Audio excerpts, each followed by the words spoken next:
That was Little Feat with Teenage Warrior off their album Representing the Mambo. Give me a second and I'll show you what it looks like. There it is. Yep, my dad actually has this album, or had it, and I listened to the whole thing through the Sega CD. This is a really good CD plus G album. I recommend it. I do too. Hello, everyone. Welcome to Mega CD Monday. First, as is tradition, up, down, up, down, down, up, down, down, left. Wait, left didn't work.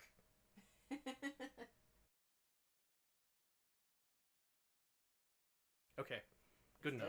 Fantastic. All right. We'll deal with the missing left. All right, so today we've got some pretty bizarre games here. We got the Micronet FMV rail shooter AX101. Oh. We have Sega's anthropomorphic sentient basketball sim Bouncers. And we're going to finish off with another day in the life of Willie Beamish. Oh, hell yes. It's been a long time, Willie. We've skipped a few weeks. I think it's about time we come back, help him out with his problems. No, he needs to suffer with his problems. No. Well, we will be getting him into a fight with a greaser-style street gang straight out of Greece. Nice. They have. I hope they kick his ass. They have knives. Oh, well, shit, get to a hospital. All right, so what are we playing first, sweetie? All right, first up, we're playing AX101. All right. Alphabetically, this is the first game in my Sega CD collection because I count the slash as being before every other letter. I guess that works. Slowly working our way through my collection so I can finish these games and finally sell them off. Mm-hmm. Now, I've played through this one before, and in my experience, this is the kind of game where you get 75% of the way through the game and then you run out of continues. So what I'm going to do instead is cheat. We're going to cheat our asses off and see the whole game.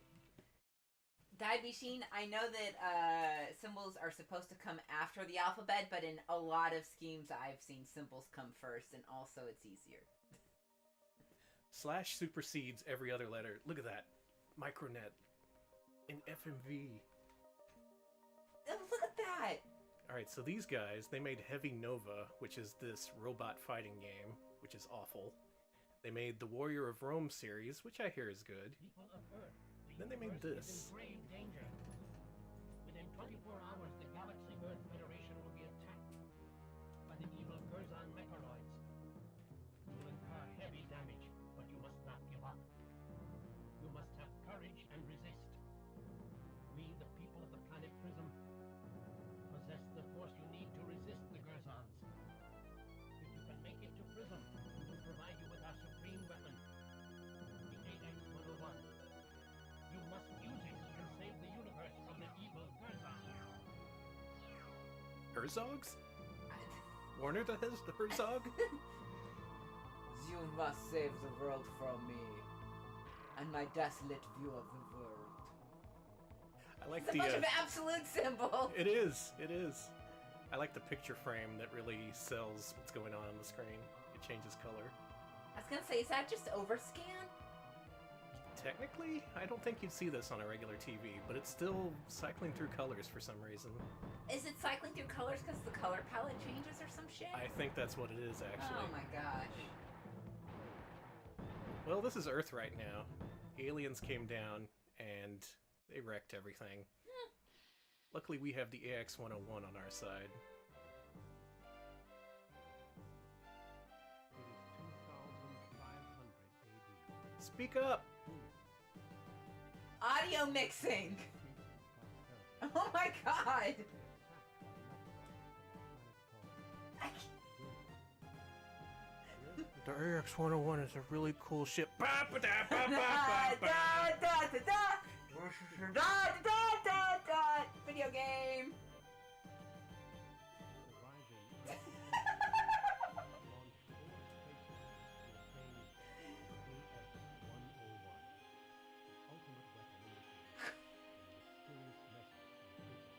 You can't hear shit!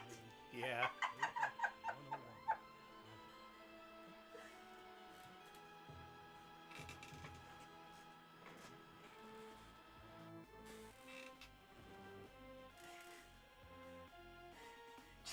Scarf says, "Quit speaking into a towel, sir."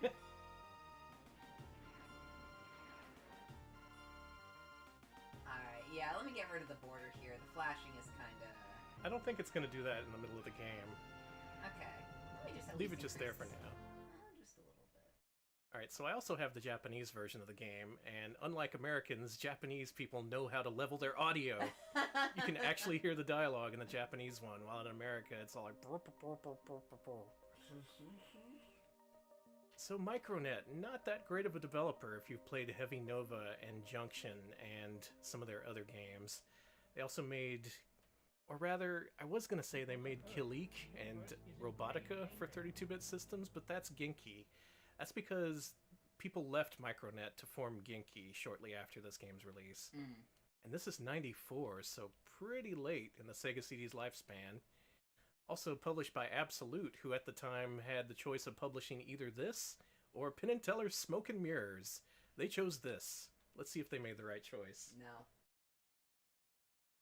Alright, so like I said at the top of the stream, first thing I'm going to do is enter a cheat code.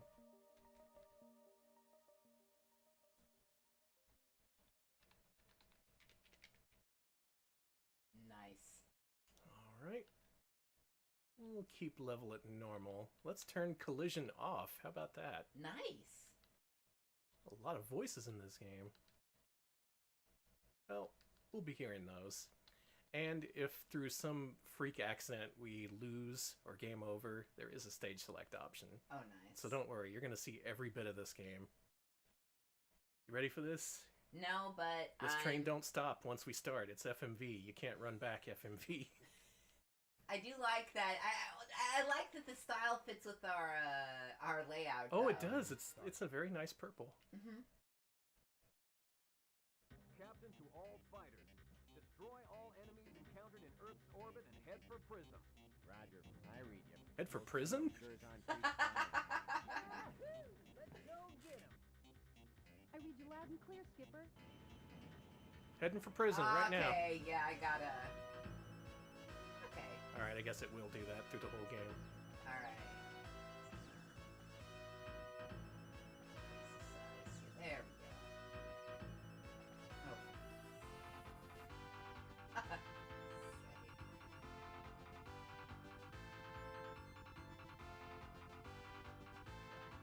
Boy, this game plays fast and loose with the color palette.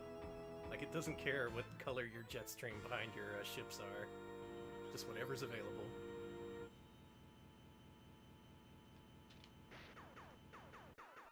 Alright, so you ask yourself, what kind of game is this? Well, remember a few weeks ago when we played Starblade for Sega CD? This is Micronet thinking they can do Starblade. That's literally all it is. So enjoy Starblade again.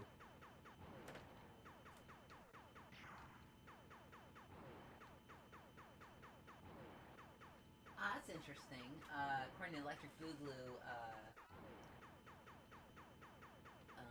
Extreme Entertainment Group, formerly BigNet USA, was a subsidiary of Micronet until it was sold to Absolute in 1994. Extreme folded into Absolute, but were still obligated to release Micronet games. Oh, I see. So that So it was a maybe- legal thing. Mm-hmm. They got suckered. They sure did. Oh, I forgot to mention the biggest Micronet game that we've actually played on stream before, Revengers of Vengeance.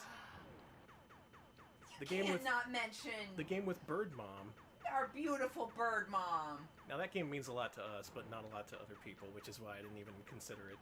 But yeah, Revengers of Vengeance. At the same time, they were making an FMV rail shooter.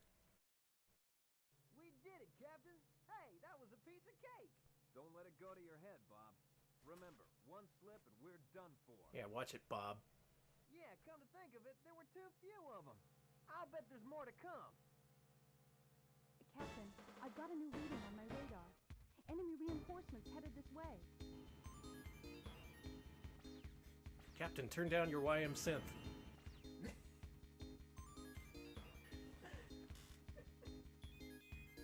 Pretty sure Bob was played by Cam Clark. Yeah, If not him, then the other characters were. yeah, Jet Scarf and Tepid Snake and Cool Coyote are like, Cam Clark! Uh-huh. In the intro, I'm pretty sure the narrator was also Cam Clark, because I was thinking, oh, that's a guy from Rise of the Dragon, but then I thought for a second, and I thought, wait, that's also Cam Clark. Maybe he's doing every voice. Now, usually in this game, you'd be holding down the fire button to shoot at stuff, as I'm doing. If you let go of the fire button, in the lower left, you start to charge up a more powerful attack. This, as far as I can tell, does dick all, so don't ever do that. It's just a waste of time. Always be firing. Also, Alex, good choice on getting rid of that border, because Absolutely. Thank you, Uzi, for the suggestion to get rid of the border. You it looks made bad. the right choice. It looks bad on my end. Alex, don't look at our TV. Can do. Alright, it's gotta say, not as bad as Starblade, which would blank the entire screen with white every time you got shot. Oh, that sucked. That yeah. was bad.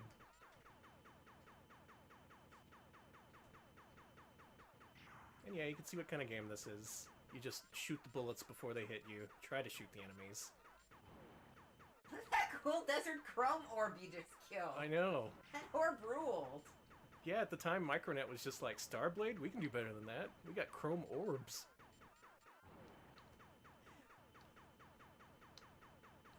That's the problem with modern gaming. Not enough chrome orbs. Mm-hmm. That's where we went wrong.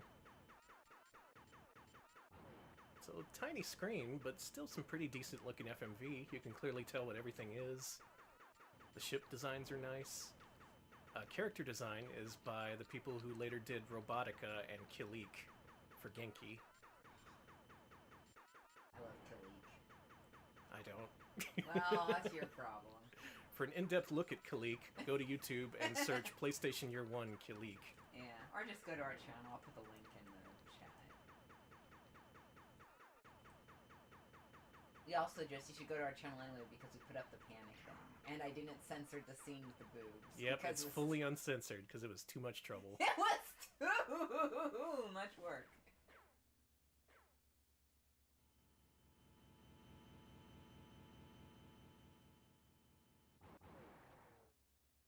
Uh-oh. Damn, they got Bob. Oh no!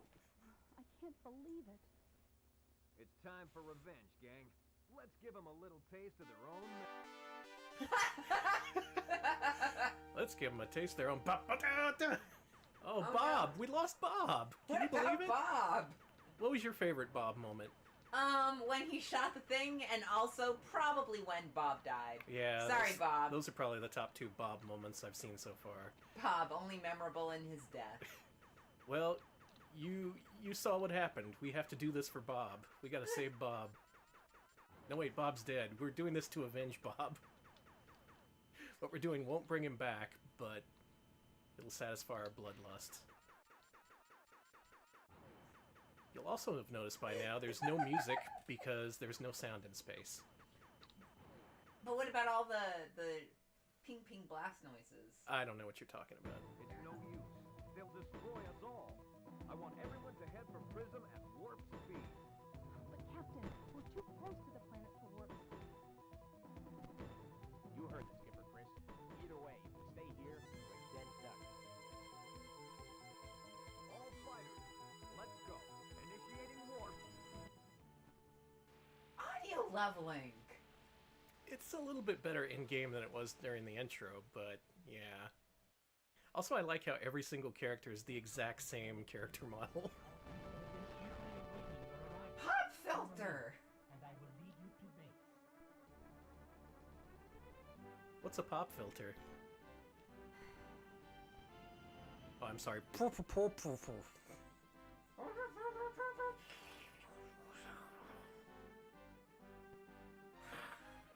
Ah, we made it back to our base on Yavin. We're gonna figure out how to attack that Death Star. I'm sorry, everyone. This was co-developed by Genki, according to Electric Boogaloo. Okay. Affy.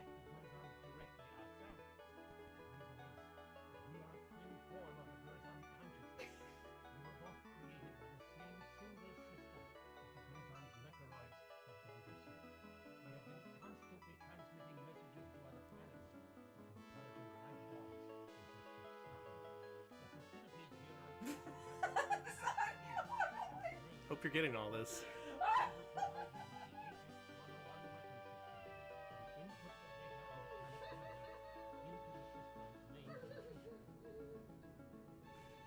Alright, so I caught the robot saying you must, and then nothing after you must.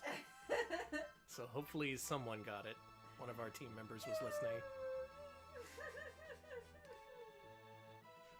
Tepid Snake says, Simple 2000, the audio mixing. I somehow feel better about my own audio mixing issue. Oh yeah, RetroPals has great audio mixing compared to this. Also the frame counter in the corner. What the fuck? I think that's a debug thing. Okay. The planet now appearing before you is called Ladea. Its internal core is actually a giant defense system that emits warp scatter beams. These beams prevent unauthorized intruders from approaching the mother planet. Unless this defense system is first destroyed, it is impossible to approach Gurza. You must therefore first head for Ladea and attack its core. Okay, that I understood. All fighters, we're going in to destroy the inner core of the planet Ladea. Let's make this one for Bob. We're gonna do this one for Bob. Now's the perfect time to test out these fighters and everything was souped up on prison. I read you, Captain, but let's We have to pay tribute to Bob by blaring the Star Fox soundtrack over every cutscene. Bob would have wanted subtitles. Bob. Sorry. Bob! I just... Yeah, I do appreciate when my voice cracks in a very opportune way. It is...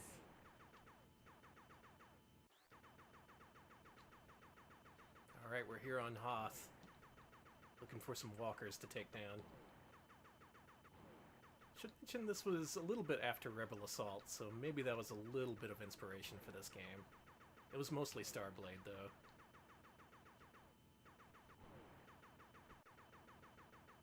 Now, you'd think that this being a console original game, unlike Starblade, would mean that you can make the game really lengthy and, like, really fill out things and make it into a full-length game. No, it's about as short. Also, there's no sprite enemies in this game as there was in Starblade. These are all part of the background. I'm pretty sure it's running parallel video tracks where one has no enemies and the other has enemies. Something like that.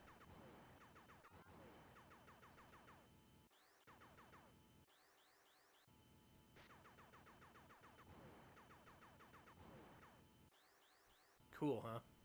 Very cool. Yeah, for a 1994 game, I don't know about this. This is not better than Sewer Shark.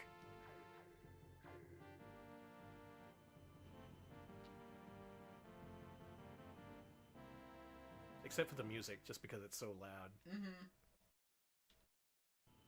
Man, freaking Sewer Shark had background music while you were playing, remember? Yeah, it was It was good, chip too. music, Yeah. but yeah. And we're on a planet, so I can't use that excuse anymore that there's no sound in space. Now I just want to play Sewer Shark. We gotta play Sewer Shark. I'm absolutely going to be Radigator bait. That should be my new name on Twitter. Radigator bait.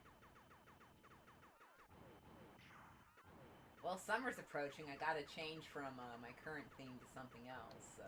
The Summer Radigator. The summer fun Radigator. Just take a screen grab of that horrible looking CG rat from the intro and put some sunglasses on it. Oh my god. I think I am gonna do this. I just really like my old icon. I don't want to change it. Put sunglasses on it. Ooh, you're Fun in the right. sun.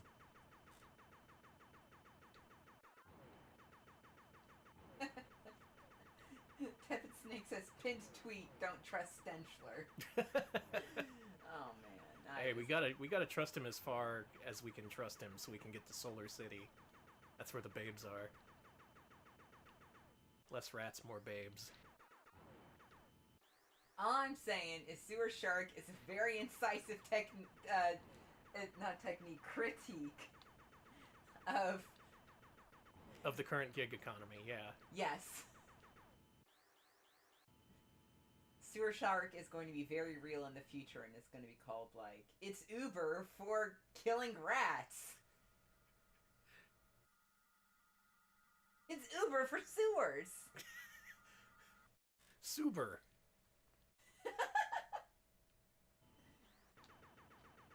Are we ever planning on doing Wing Commander on Sega CD?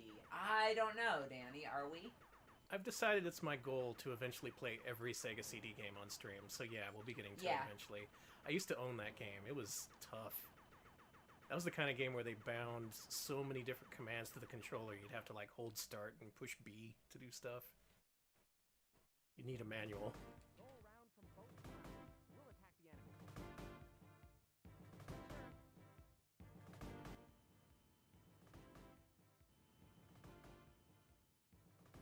See, what gets me is all the character models look alike. It's just their pauldrons, their shoulder pads are different colors.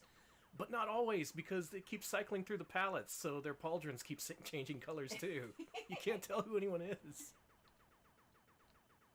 Not like it matters. You don't see anyone's face, and everyone's voiced by Cam Clark anyway. Chad, I love you. Z Reserve says, AX101, rail shooter on the blockchain. Ultimo says, if we ever do Tomcat Alley, I literally wrote the game fact for it. So yeah, if we oh, nice. We got a game fact celeb in chat. Thank you. I'll be sure to reference that. Thank you. And I will need it because I do not understand how that game works.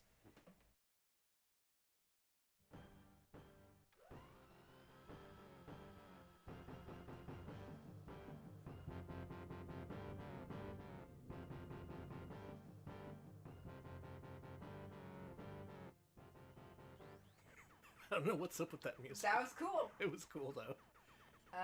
81 Rambler says, I'm gonna 1-star the sewer Uber. This rat breath couldn't push the envelope back a little.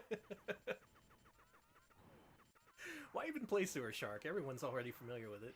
I don't care. It's because it's fun. Yeah, I like true. playing Sewer Shark. I'm sorry. It is a better game than this. People give Sewer Shark a lot of shit, but for an FMV game, it's alright. Actually, it's one of my favorite FMV games, and I know it's embarrassing that it's the one that taught me how to read a clock, but I don't give a shit.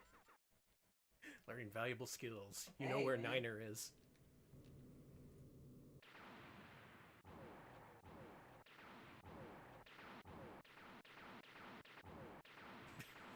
No, more explosions, more.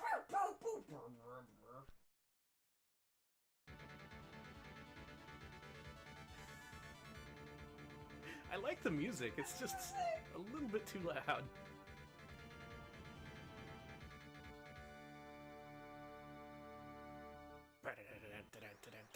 Oh, that's a good question. How many Sega CD games were released? 100 some odd. I think like 140, 150 maybe. So we got quite a few to work through. And I also want to play all the Japanese games as well. Luckily, Okay. there's not many exclusives. Oh. That's it for that guy.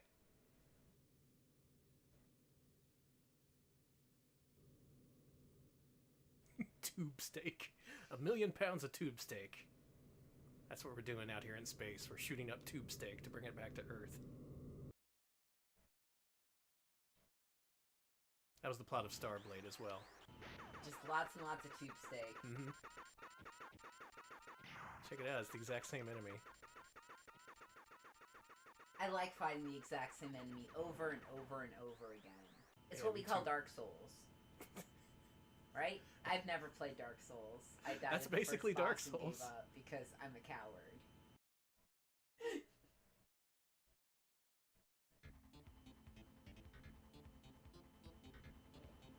Your 5 o'clock FMV news. A bunch of shit exploded in space today.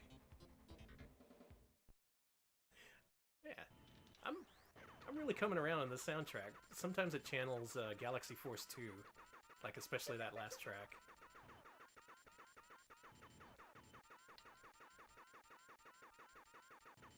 Fucking use a bomb. That did nothing. Ah dang, well Chaos Control is on sale on Steam for $5.59, so... I didn't know it was on Steam. Yeah, so if that's your shit, I guess you go to town. Chaos Control is like a better version of this. Not much better. I mean, we played it. Okay, got the bottom row.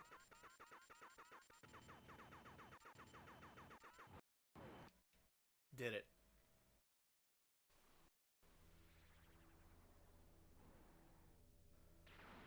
Oh, here comes like a billion explosions. It's like a bunch of tomatoes exploded. Outrun the tomato sauce. Blah!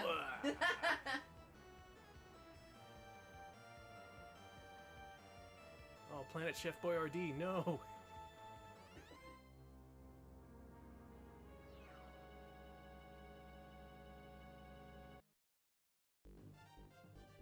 We have been spotted by an enemy fleet and will soon be attacked.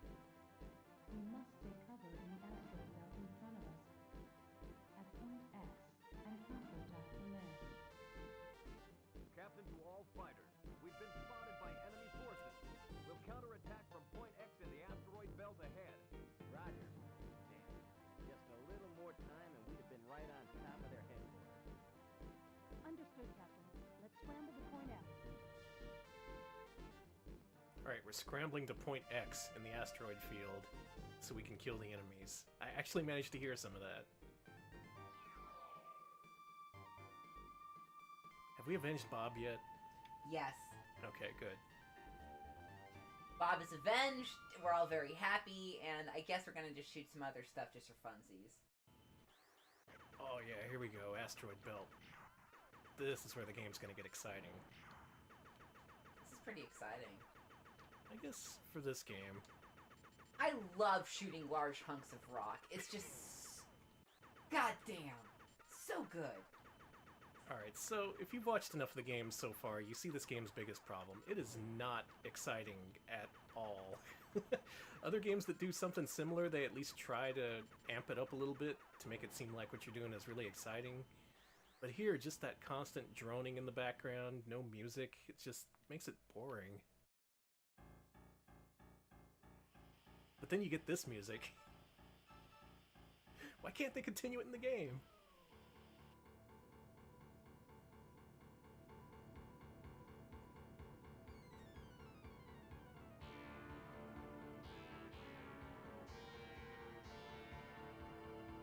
See, this is cool.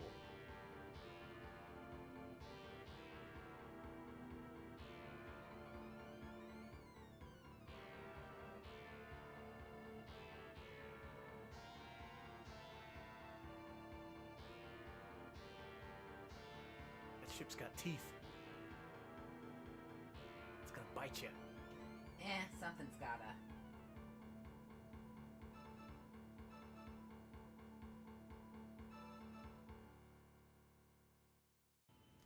Well, better blow it up.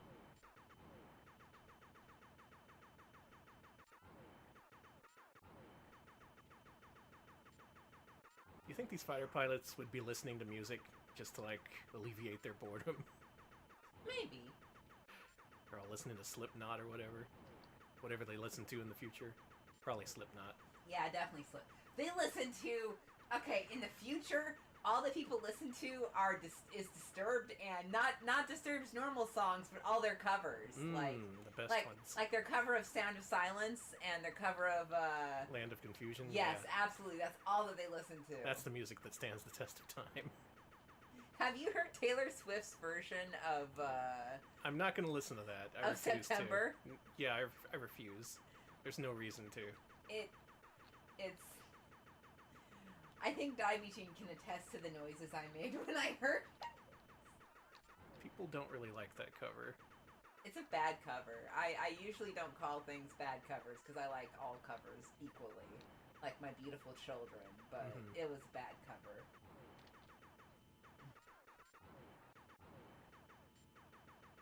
Wait, is that Robert? Well, Robert's dead. Well, someone's got to do it. Ain't no one making a Jumping Flash 3 now.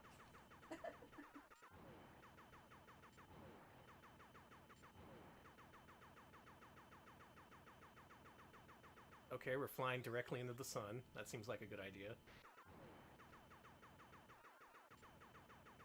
Yep, we are perfectly okay with flying into the sun. Yeah, someone's gotta. Captain, it says our next mission here is to fly into the sun. Also, it continues, ha ha ha. You heard him, boys. Let's fly into the sun. Do it for Bob. It's what Bob would have wanted. But sir, there's a woman on crew. You heard him, boys. Let's lock and load. We're all right. Sir, I think this is a really shitty idea, and we're all gonna die. Nope, nope, we gotta do it. It's a soldier's duty, soldier.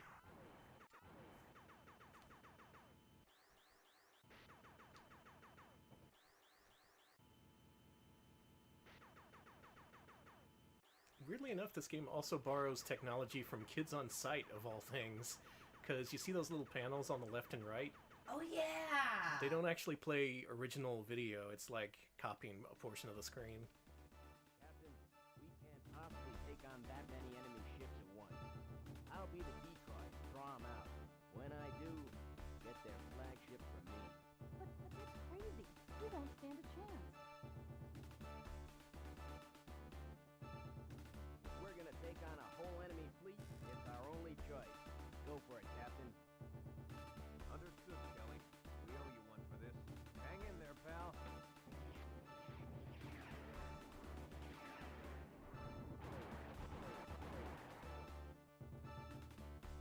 Here we go. Make sure we take out the flagship. Don't worry about Kelly. He's not gonna let anyone take him out. Yeah, don't worry about Jelly. I'm right behind you, Captain. Let's go. Let's fly into the sun. Yes, I would like to hear Ariana Grande's cover of Down with the Sickness. See, Is that's that real? that's how you get Disturbed to stop. You start covering their songs and they get all pissy.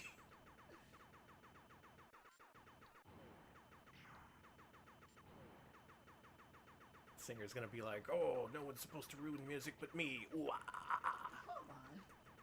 That's Alex. That's not real. I want it to be real, okay? Maybe it is. I want it to be real. It's not, and I am mad because there is nothing I want to be real more than Ariana Grande's Down with the Sickness. Oh, I'm Get up, come on, get down with the sickness. I wish to hear this. I wish to hear the banjo ukulele cover of Down with the Sickness. Yeah, stop doing that stuff with rap and whatever. Start doing it with Disturbed and shit. Yeah, that would be actually funny. That'd be great. Add some ukuleles and baby piano. Oh, everybody get down with the sickness. Yeah, everybody get down with the sickness. Then in the chorus, they start doing hand claps. Uh-oh, down with the sickness. See, we just wrote the next hit. Soon to be playing at your local Goodwill in the next month.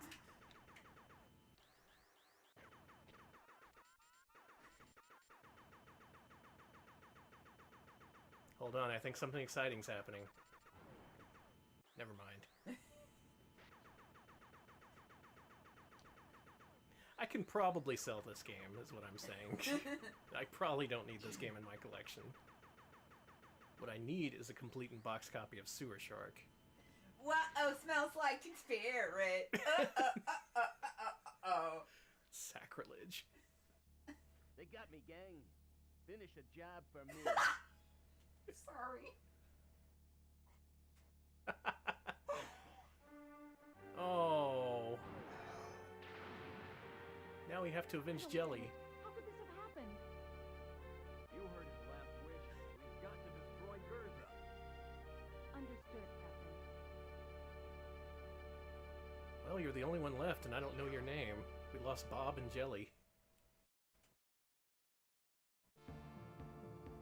We are finally about to enter Burzon airspace. If we destroy this planet's underground computer, all Burzon activity will cease. But remember, this is the Burzon planet, and it will be heavily protected by a variety of defense systems. We must approach the mother computer through the weakest point in these systems. Captain to Chris. We're finally approaching enemy headquarters. They'll put up a fierce fight, so be careful.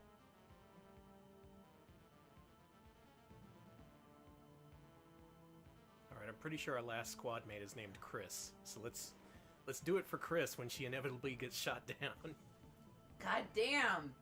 Chris, please. Let's do this for Bob and Jelly. Also, yeah, I like that other guy's really casual way of dying. Well, guys, they hit me. See you later. Well, we're gone. You just know it's a Monday. I'm sorry, all I can think of is hooting songs, and all I can think of is, oh, I just died in the ship. Save me Alex, and get your revenge. Save me and get your revenge. If you don't stop making millennial music, I'm going to cancel Mega CD Mondays. Okay. There's nothing I hate more than millennial music. Use a chord. There's good music out there by millennials that doesn't do the hooting, I promise. It's all hooting. No, Janelle Monáe doesn't hoot. Well, I don't give a hoot about Janelle Monáe. Wow, get the fuck out. I'm canceling Mega CD Mondays if you talk shit on Janelle Monáe. Alright, welcome to the last episode of Mega CD Mondays featuring Danny and Alex. We're gonna do this for Bob, we're gonna do this for Jelly, and we're never going to play another game ever again. Nah, this is the last of any video games. Yeah.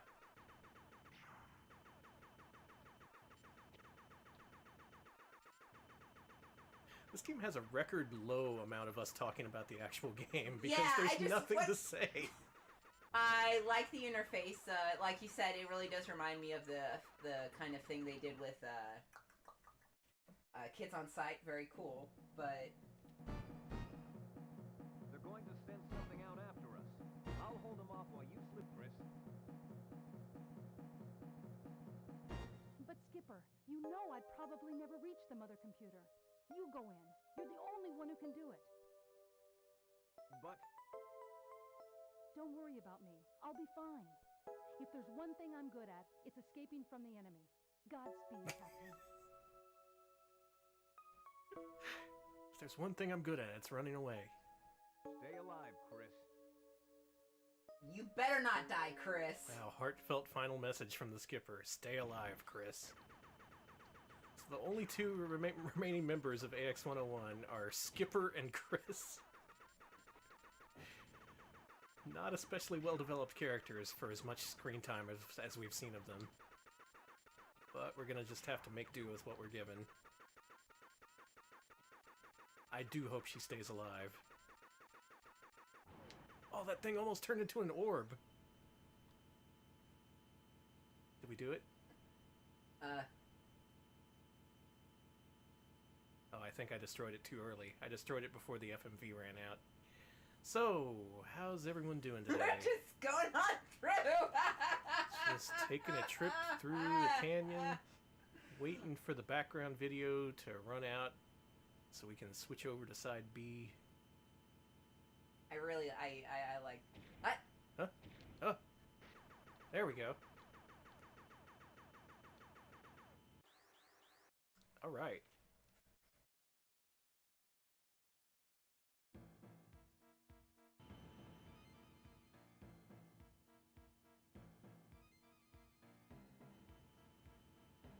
That's a pretty crappy ship noise. Mm-hmm.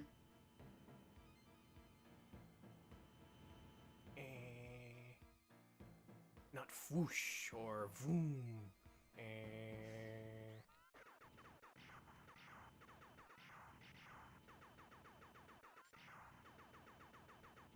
Alright, there's one element of this game that I like. Those smart bombs that you have a limited amount of, they replenish over time.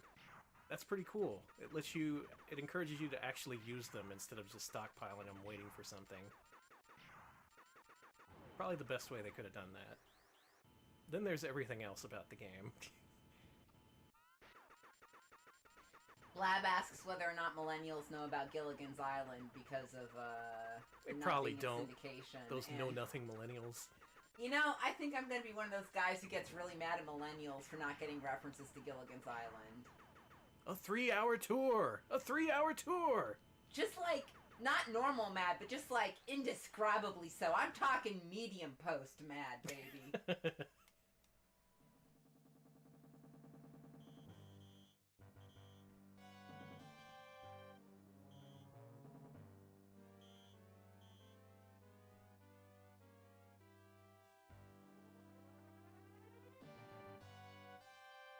Are there multiple endings? Oh my god, I hope not. I would hate that.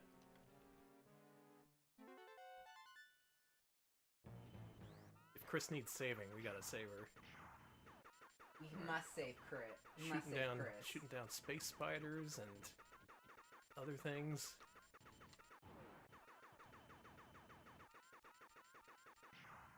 Oh, transforming orbs!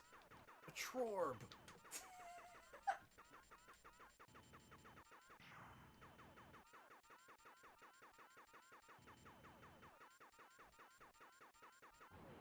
I am just fascinated By the beautiful palette cycling in this game. I like how the bullets turn from gray to yellow as they approach you.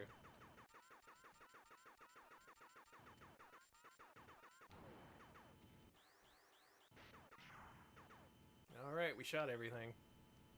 Never mind, there's one more.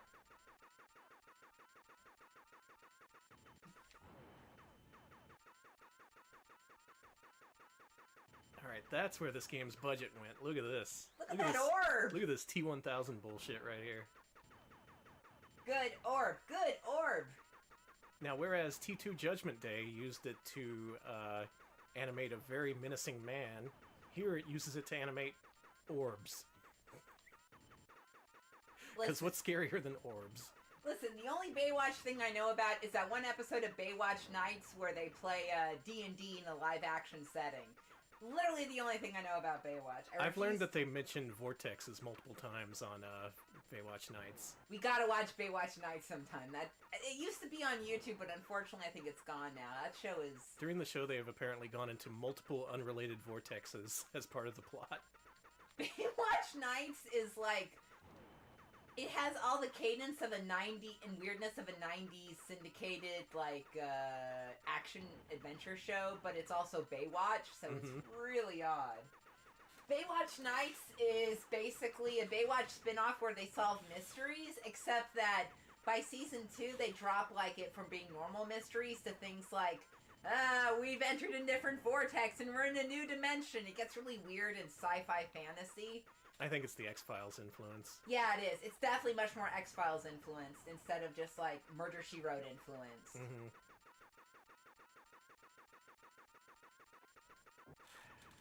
I'm shooting at this thing, but it just won't die. There it goes. I think David Hasselhoff does play D&D in the Baywatch Nights episode. Good. He rolls a giant die, like, this big. Oh, shit, this. I forgot about the video game. Yeah, we're playing a video game.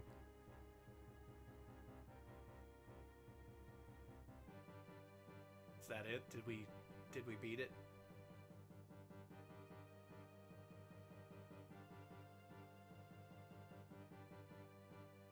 That's a lot of spaghetti sauce. Oh my god, the marinara.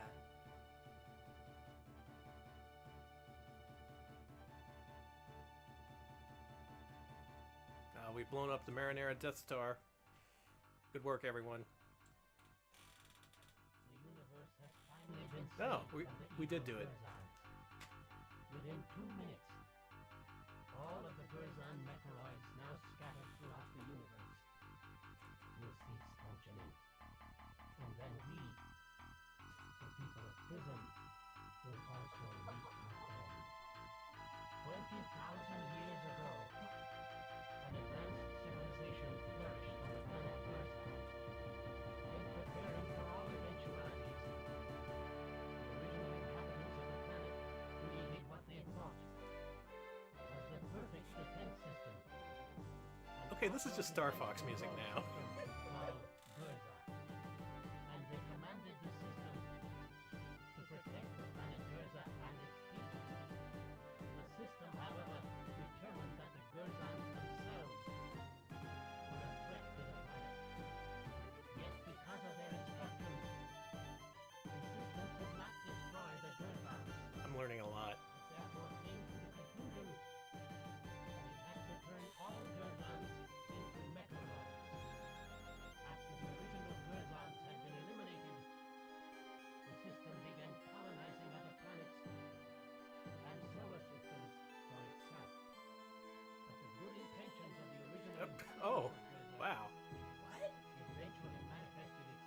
Hey, I'm not done talking. Quit rolling the credits.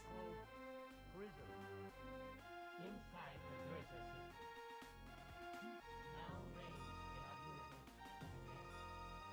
Without your cooperation, this would never have been possible.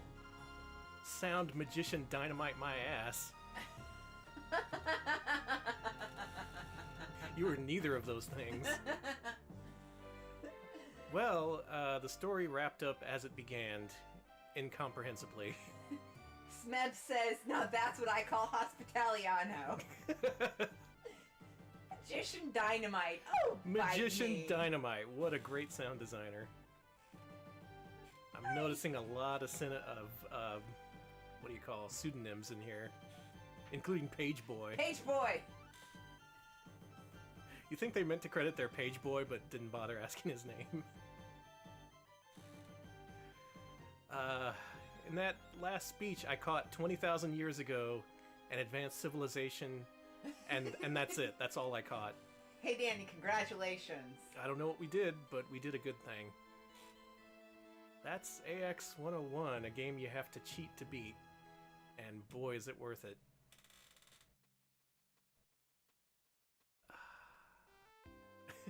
Oh yeah, here we go.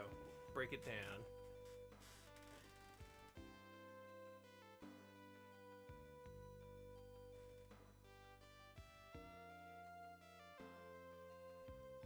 We Shout out fought to in Bob and space. Jelly. Oh yeah, Bob and Jelly. Aw. I'm sad they couldn't be here with us, with Chris and the Skipper. And Gilligan, and the Professor and Marianne. What about the rest? And the rest. And the rest.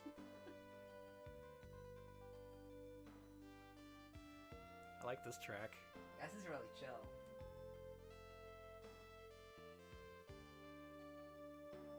This is what you hear when you're like going out of a ride at Disneyland in the 80s. Walking right out of the exit into the gift shop and this plays. I feel obligated to listen to this. Me too, it sucks. Not the song, but like the feeling of obligation. That and there's finally a moment in the game where you can focus on one thing instead of there's just being like music and audio and narration and everything going on at once. Well, we did it. Nice work, Absolute. That you did release another Sega CD game. Well, I'm happy to report that this game goes upward of $50 on eBay, so guess who's getting 50 bucks? Oh, nice!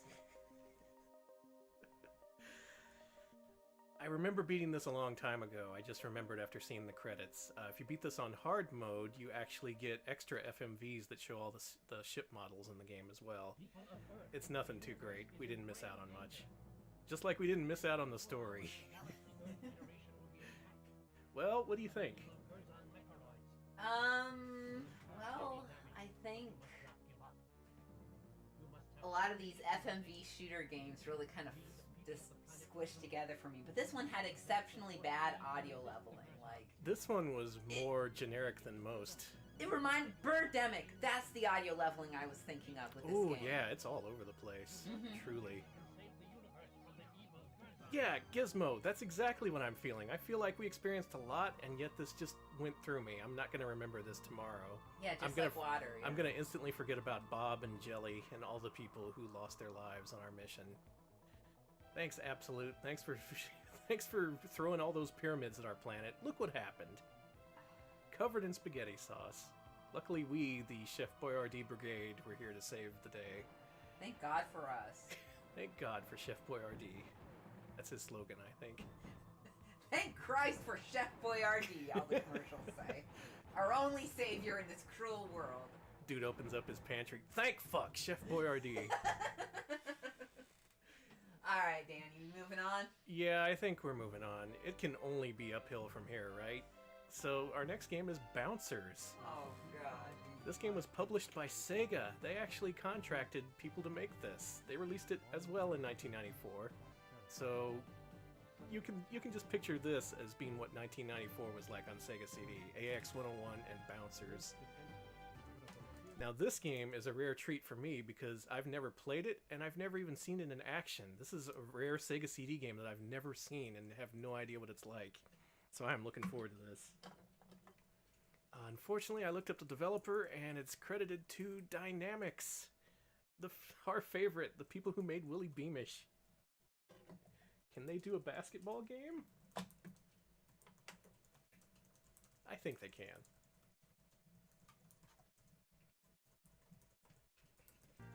Yeah, RetroPal's world premiere. Yeah, I'm putting this on the freaking Twitter because this is good. This is good stuff. You may regret that. Well, May or may not. I have no idea. Who knows? All right. Yeah. All right, I gotta adjust the screen one more time. All right. Wow, nice title screen. Bouncers. This is not CD audio, if you're wondering. Okay, it looks good. I don't think I got anything cut out. Well, maybe it's something up. I think this is what you would call. This is bad. This is what you would call a farty little tune. This is a farty tune, Danny. This is so farty. Oh, it skipped to demo. What the fuck? Y'all ready for this? No! Let's turn this down a little. What the fuck?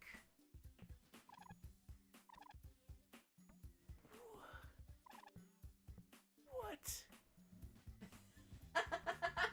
No, This is no. a classic of games No, if I I- ever saw one. I gotta get my hands on this. Ooh, watch cartoon. We'll be doing that later for We sure. will be watching that cartoon. We were asked to do so by a friend of the show, so we will.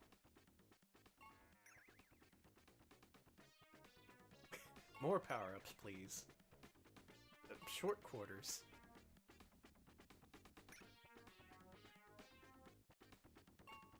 I see, it was setting up a game. Okay, let's do that again, actually. Well, good news, this is two-player. Do you want to play two-player? Yes. Alright, let me plug in a second controller. Had a suspicion this would be two-player. Sucks.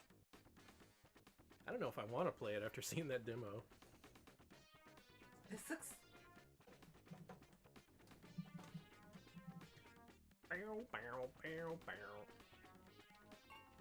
Alright, we want a two-player game.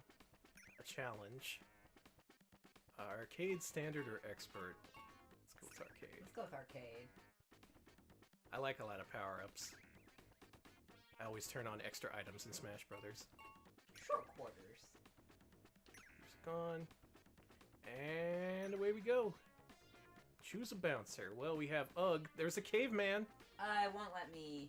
Ah, really? Oh, okay. It's asking for me to pick first. Okay, you go first. Got Ugg the caveman. Fu, Kung Fu. the general tank. A Zap, magician. who's a magician. Chip, who's just kind of an idiot. Dash, the superhero. Gog, the alien. And Spike, the punk rock basketball. I want Spike. Oh my god. Chip! This is... Alright, so I'm gonna go with the caveman. I'm gonna go with the caveman for all Alright. the caveman fans out there. Before the game starts, gotta say, this is a Sega CD exclusive. This is not on any other system. This is also first party. This is a pretty big game, you would think. Let's go ahead and pick the court here. Yet I never hear much about this game, for some reason.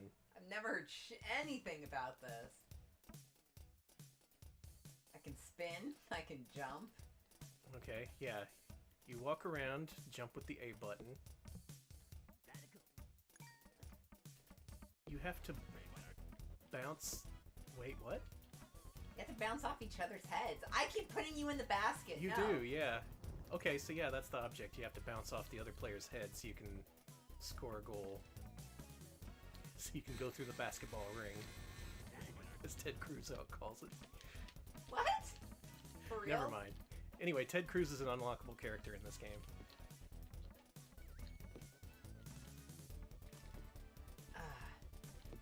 Come on. Give me those shoes. Yes. Is it the shoes? It is the shoes. This is unfair. You're not... This is the dumbest game I've ever played. Are you sure? Help me. Hell yeah! You can throw yourself in the basket? No, no, no! What it, Hey, thanks for the assist. You monster! Okay, so from what I've determined, you can score points by going into either hoop, no matter which one. Most of it involves having an Don't interaction get those. with the other player, I think. What do those do? They make you jump really shitty. Okay. Wait, can you even move up and down? No, you can't! This game gives you the illusion of being able to move up and down, but you can't. You just kind of wobble all over the place once you go in midair. And there's an occasional grinding noise for some reason. That's when you hit the thing up there. Oh, I see. No! God damn it! All I do is throw you into the basket! Yeah, it looks like this is a thing of timing. This is interesting. I don't actually hate this as much as I thought I would. This is a different way of doing basketball. What are you doing there for a second? It's looking cool. I want to look cool too. Want those? What are those? Give me those. Give me those. Alright, so positivity. We're about positivity. We are. These characters, they have a lot of animation frames. They're obviously CG rendered, but they include a whole lot of frames, making them look very fluidly animated. No! Gimme, gimme, gimme! I guess they can afford to do that because there's only 2 characters on screen at once with a simple, non-scrolling background. Alright, alright. Can I say my controversial opinion? What? I'm having blast. You like this? I suck so much at this, and I am I don't know. losing. I don't know whether or not if I enjoy this. I like this. It's certainly different. Screw you. I like this. This is the kind of co-op I want. No! God, I got the high heels. How do you use your weapons and stuff? The B button looks like you kick? Okay, that's the bop button. Oh, god damn it! I keep helping you. Yeah. Yeah, and there's a thing up there that can electrify you. Ooh, I froze. Okay, 4th quarter. Let's get serious. Oh man, double dunk. Give me that triple dunk. It's a different mechanic for sure. Sorry, I can't see what chat's saying, and I'm just assuming they're saying like, "Wow, great game! Everybody should play this." Haha, you got the cement Everyone's shoes. looking to buy a copy right now. Yeah. That's what they are, cement shoes. Yeah. All right, I got another one. Give Alex all the points and make him good at the game. So also out on Sega CD circa 93-94 was NBA Jam. It got its own upgraded version of NBA Jam. And I guess they figured people wanted more basketball games. I don't know if anyone wanted this, though. I did. Would you have played this if you had it for Sega Oh CD? my god, I would have been begging my mom or dad to play this with me, yes. This feels like a homebrew, is what it does. This It- feels like one of those single-screen games that someone spent a couple of weeks working on. If not for the animation, I know a lot of... No way! Electric Boogaloo, you lie! Mark Hamill did voices for this game. What? Well, now that Alright. we finished up a game, let's go ahead and watch a cartoon, why don't we? That sounds good. Let's watch Ugg's cartoon.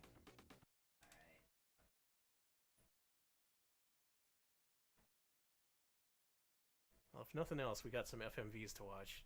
Ugg. You're telling me.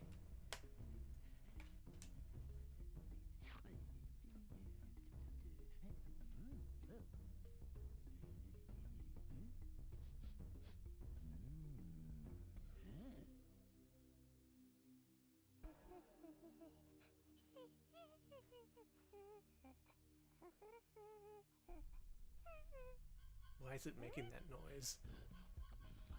Oh, look out.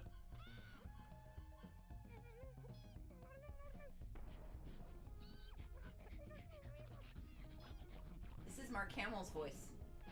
He's Ugg, Really? according to Sega Retro. Ah, classic Luke Skywalker.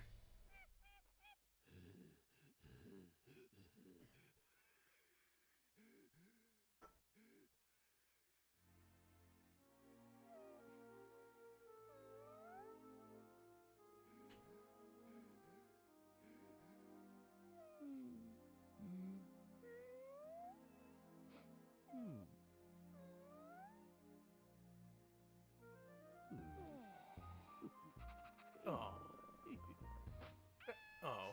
Jesus Christ! That was another Oh, Bouncer's okay. tune. I want to see another. Okay. I want to see Zaps. We'll go through a few of these. Let's see food next. Okay. As long as we get to see Zaps, I'm fine. Alright. Oh boy. I was gonna say, did you really want to see Foos? I'm sure this is going to be culturally sensitive and appropriate. Smeps just said, no, not the racist one. Damn. You must prove yourself fierce as the dragon. Quick, serpent, I'm sorry, everybody had the same reaction. cunning as the spider. Are you prepared? Yes, master. Behold, the deadly dragon wasp. Its venom is swift and always fatal. Victims of its sting swell up and die within moments. Like us, it's also made of balls. Great masters of ninja fu have proven their I worth. want to know how these basketballs became sentient. 2 fingers. I don't care about any of this racist junk. I want to know how they became, how this happened. Begin. I'm sure there's a story in the manual, but I don't have the Do manual. you think it was genetic experimentation, or do you think it was like a natural evolution? Like, eventually just natural selection made all the basketballs being manufactured and born have sentience. It does look like the courts take place in these ruined human environments. So maybe it's post-apocalypse? I think so, yeah. And the only thing left to do is to ball? Mm-hmm. Okay. This is the aftermath of a chaos dunk. Yeah, Smeb says, I think this is like the Cars world, but with basketballs. Yeah, I'm feeling that way, yeah. This is all Charles Barkley's fault. Mm-hmm. Did you say the ninja fu masters would capture the wasp with 2 fingers or 2 hands? Oh, Aww.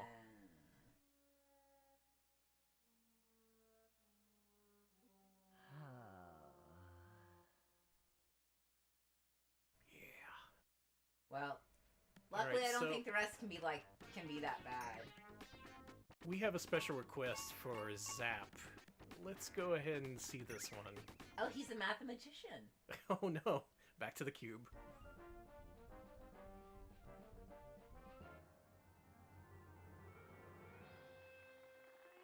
Thank you very much. Ladies and gentlemen, for my final act, I will need a magic...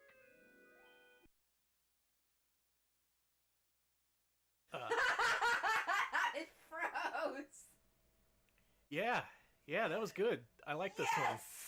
Yes! That ended really well. Oh my god! Did it freeze? Yeah, it froze. Froze. Excellent. Here at the rest. Uh-oh, we never fuck up. Uh-oh. What is this? What? This has never happened. Alex, I'm spooked. I've never seen the Sega CD BIOS refuse to load. Like, it loaded some of it, but the Sega logo decided it didn't want to show up. Okay, I'm spooked. Bob, you're dead. Is it gonna behave okay if I turn it back on?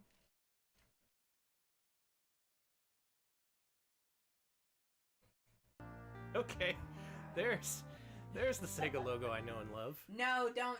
It's fine. It's fine. Wow, it was like it was like the Sega CD packed up and left.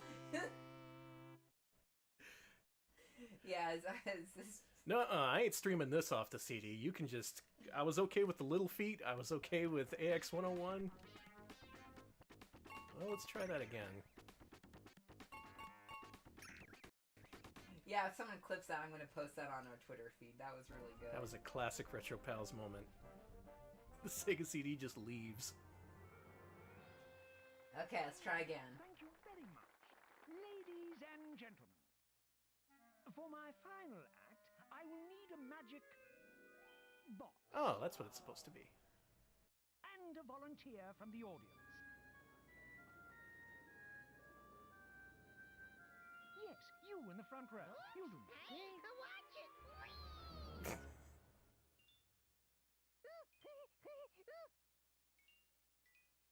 I'm going to place you inside the magic box. Oh no! What the hell? Sega CD really doesn't want to play this video. All right, Hell no. What do you say I reset, we play another game, and then we try it one last time? Okay. If I reset, what am I gonna see? Wow. It really, really hates this video. No access light, no logo, no music. Doesn't do anything. Bob, what is up with the Zap video?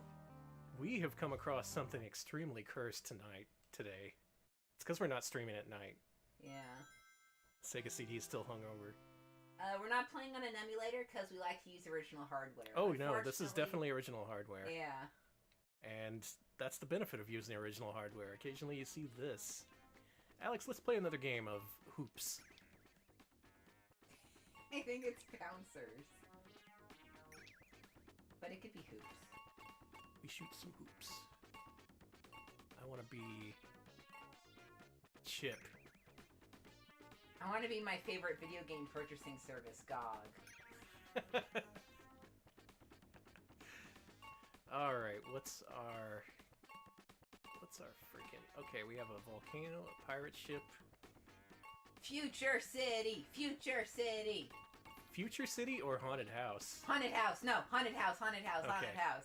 I hope Alex there's changes vampires. his tune very quickly.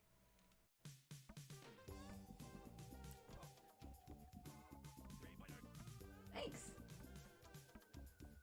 Oh, it has different fonts for the points for every single area. Boy, this is really simple. These courts don't scroll, there's no progression, it's just this.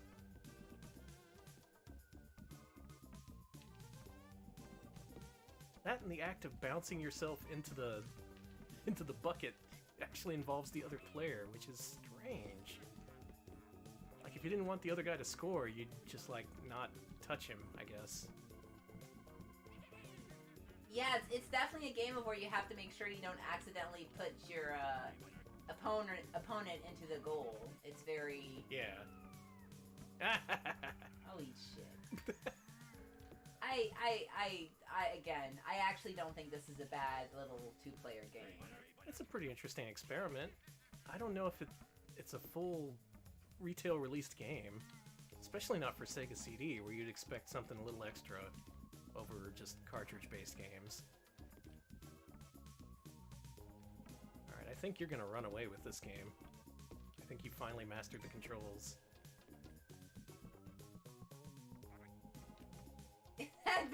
That is after me, man. Also, I didn't set it to short quarters, so we're playing a really long quarter here. Crap. Well, this is Bouncers, where the basketballs are alive and the glitches are also alive. I think the basketballs are in love. Do you think anybody could love GOG? Why does this bat after me? See? It won't even go after you. It just... I'm still trying to figure out the controls. I think C does nothing. It doesn't do anything, yeah. And B is just like a generic attack, and A you use to launch yourself into the air. Look! Chad mentioned it, but Zap is a graveyard slab here. Really? See Zap in the background? Oh, so he is, yeah. Maybe Zap's been dead the whole time and this is like a ring situation. Maybe we killed him because his FMV glitched. And now he's gonna get his revenge on us. Alright, after this game, or rather after this quarter, I'm gonna quit out and play another FMV, and then try and play Zaps one more time.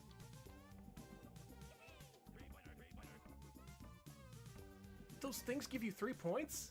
Mm-hmm. I just got a shit ton of points. What am I? Oh, I see. Look at that. Scoring buckets off of my dumb ass. Yeah, some power downs just plop you in place, which I assume just lets your opponent launch themselves off you. So there's some strategy to this. It's just... This is unlike any other game that I've played, Sega CD or no. And for this to be a Sega CD exclusive just makes this even weirder. You're just crying now. gonna cry in the corner here. That's a good strat. Oh no, not in the corner. That way you could, Why is it only after me? It loves you. Thanks for the assist. God Danny! God damn! Let me get all the power-ups. We're tied up, coming up on the half. Who's gonna take the lead? Who's gonna put themselves through a skeleton's ribcage first? Ah, me! Me! It's gonna be Alex. Oh, you got it! No! Let me bounce on you. Should we play this out? Do you wanna? Not especially. I think you've proved your point. I just saw one-on-one municipal government in our, chat, and I don't even know what you mean. What happened? One-on-one government is a one-on-one basketball game for arcades. I reset. You win.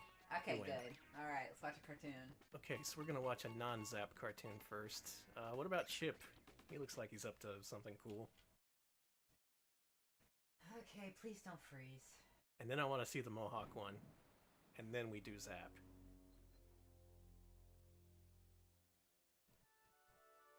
Does Sega still own the rights to this? Probably. They could bring this back if they wanted.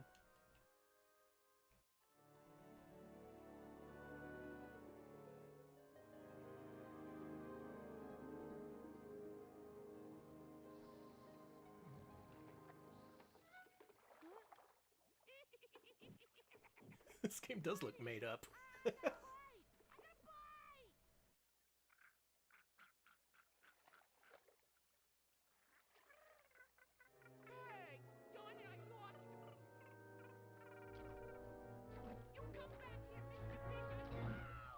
Bit him on the butt! Basketballs have butts? They apparently do. That's messed up.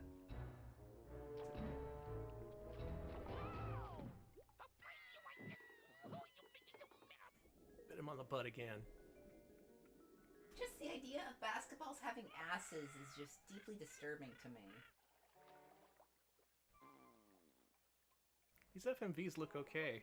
There's not the constant palette cycling you see in other games. Drinking games. You are cursed chatter. You're right, Oh. basketballs do have a hole, so... Yep. I'm glad we could confirm. I hate this.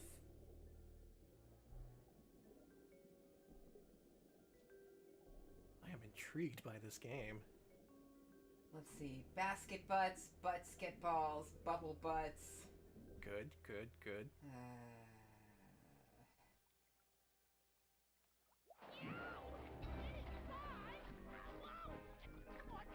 Whoa, watch out everybody! Whoa-hey.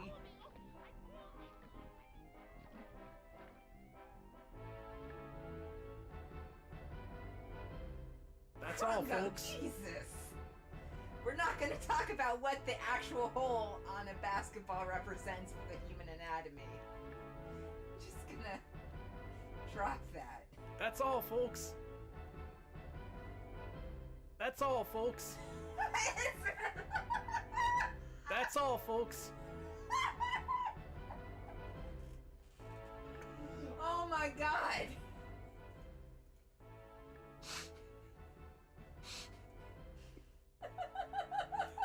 Someone get that cane they use to pull performers off the stage.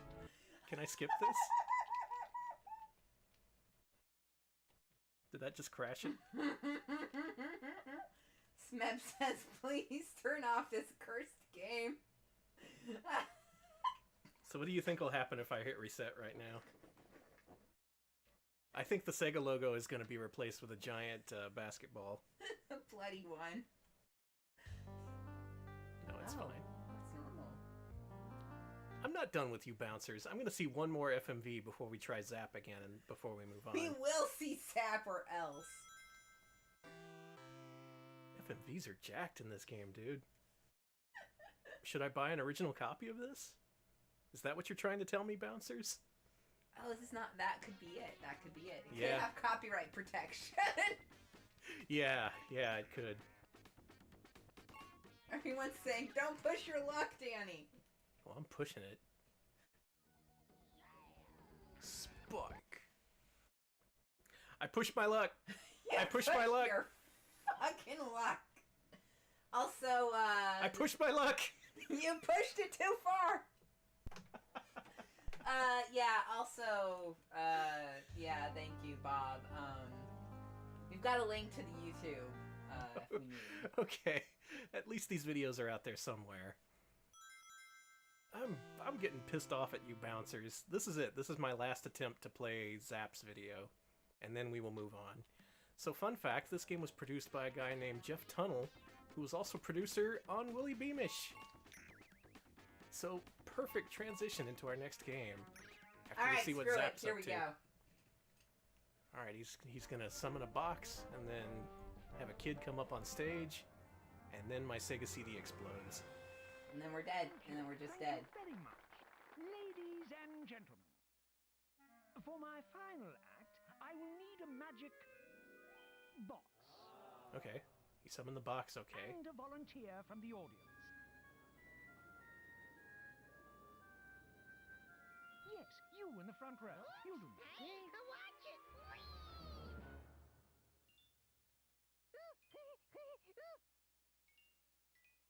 I'm going to place you inside the magic box. And then I'm going to... Make me disappear? Yeah, that's it, huh? You're gonna make me disappear, huh? Cool. Oh, we'll make you disappear, alright. You see, that would be the disappearing box trick. And this is the Swords of Death box trick. Disappearing box trick. And this is the Swords of Death box trick. Disappearing box trick. And this is the Swords of Death box trick. Disappearing box No, trick. no. And this is the Okay, Swords of let's- Death box let's- trick. Let's be Disappearing quiet for a box moment trick. and let this And run is through a the couple of Swords times. Death box trick. Disappearing box trick. And this is the Swords of Death box trick. Disappearing box trick. And this is the Swords of Death box trick. Disappearing box trick. And this is the Swords of Death box trick. You see, this is the disappearing box trick, and this is the Swords of Death box trick. This is the disappearing box trick. This is the Swords of Death box trick. Disappearing box trick. And this is the Swords of Death box trick.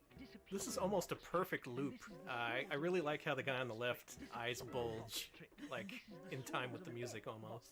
Disappearing box trick. And this is the Swords of Death box trick. Disappearing box. Well, you came here to the Retro Pals show today expecting to see the disappearing box trick, but this is the Swords of Death box trick. But this is the disappearing box trick, but this is the Swords of Death box trick. There was the disappearing box trick, but this is the Swords of Death box trick. It's the disappearing box trick. I'm just gonna assume that Hardcore Gaming 101, represented by Bob, is trying to take us and our brand down. They're trying to start a feud. It's because we ripped him off for Mascot Friday. It is. Also, by the way, if you like our Mascot Fridays, do please check out Hardcore Gaming 101's top 47K games of all time, which is An the same excellent format. podcast. Yeah. It's so good, we ripped it off. Anyways, that's their revenge. Now for another game that will go absolutely perfectly, let's finish things up today with a little bit of our friend Willy Beamish. Oh my god. You see, Willy, you're expecting the disappearing box trick. This is the death box trick. You wanted the disappearing box trick, but this is the Swords of Death box trick. Unbelievable. This is the original hardware difference right here. You wouldn't see that shit on emulators.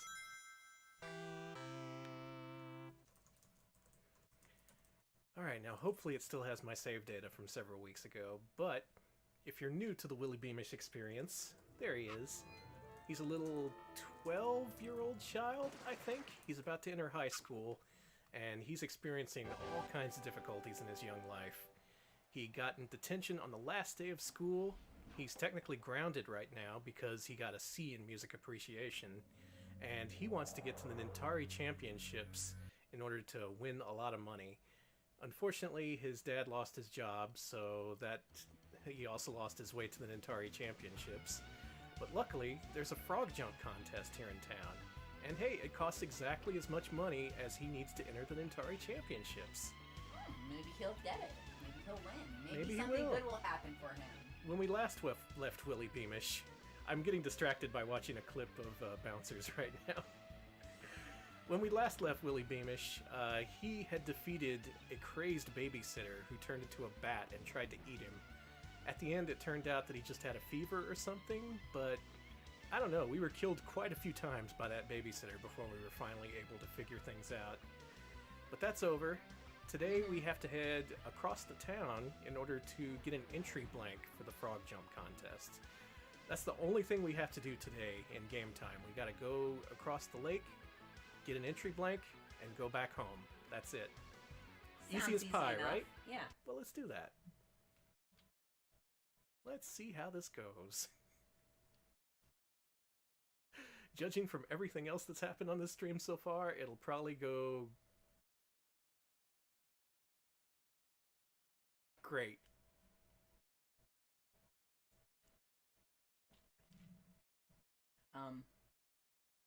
Bad news, Willie Beamish fans.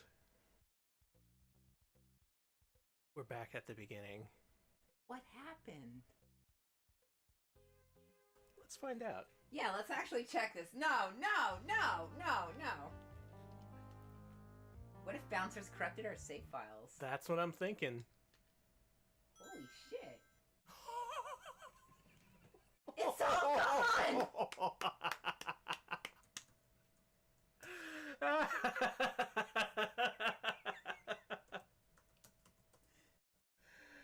Oh.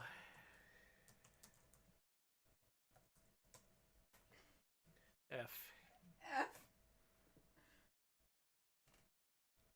Rest in pieces, Sega CD memory. Oh my god! I don't think Bouncers used save data is the messed up part. And it was working last time we played Willie Beamish. Holy shit. Anyone want to see what a Sega CD memory format looks like in real time on original hardware? Well, that's what it looks like. Yeah. Well, at least we could probably zoom through the game now. Really? I don't know. The game with the 30-second load times between everything that you do? Just gonna zoom right through it? Just gonna... Oh my god. Warp right back to where we were 60% of the way through the game?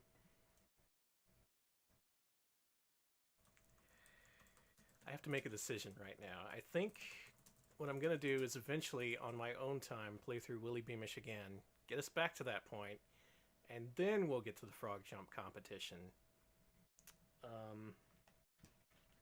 Let's pull a game off the shelf. I don't know what to say. This is...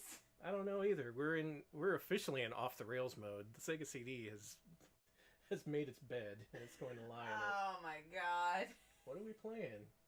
No, it is not Yakuyen Special Time.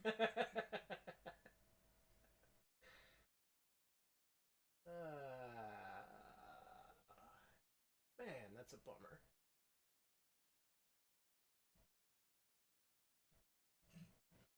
Everyone's... No new Bouncer cartoons. No. Absolutely not. I don't think we're going to be playing Bouncers again for a while.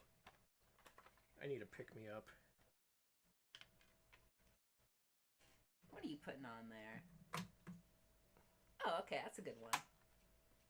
I guess that game's alright. Yeah. Let's make the best out of a shit situation. I saved data. That is really sad. I was playing Willie Beamish. Well, here's a game that doesn't use save data. This one's pretty good. Alex, you want to play this? Yes. I'm pretty... I think I'm done playing games today. That's fair. Just keep an eye on chat for me then. Okay. Everyone be good. Yeah, no one be good. Everyone be nice to me. My Sega CD memory formatted itself. So, apparently the safe battery is replaceable, but I think you need some soldering to do it. Who's ready for 3DO Mondays for the foreseeable future until you get it fixed? Well, we have a Turbo Duo. Is that what did it? Did the Turbo Duo kill my Sega CD battery? Yes, it got its revenge on you. And now we're playing Lords of Thunder? Johnny Turbo came back to get his revenge on your terrible Sega CD. I see what your game is, Turbo. I see. I want the fire armor because fire's cool. Yeah, agreed. What the hell? Why is she so horny? I'm good. I'm so sad. I But we know. have to move on. We have to... Alright, so this is an unexpected addition to our schedule. This is Lords of Thunder, a very famous Turbo Duo shooter that was later ported to Sega CD. There's a lot of strange differences, most notably the soundtrack. The Turbo Duo one, it uses... It's like really raw and unpolished. It uses like this... a lot of live guitar stuff, but like it hasn't been produced or filtered or anything. It just sounds really raw, and it kind of sounds really cool. I like it, yeah. This one, they took that soundtrack and they gave it all the production and mixing that the Turbo Duo original didn't have, so it actually sounds almost completely different. Still the same melodies, same instrumentation, they just, you know, they Phil Spectored it.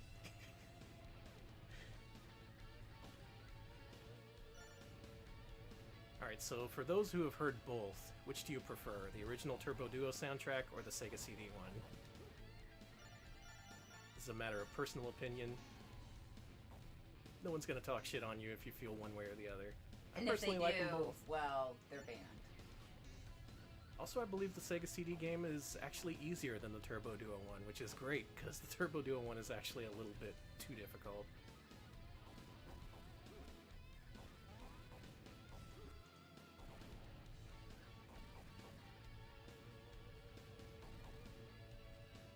Ooh, Boogaloo, good point. I didn't think about that. Yeah, you can use your EverDrive as a Sega CD backup RAM card, and that's probably safer, considering. Let's...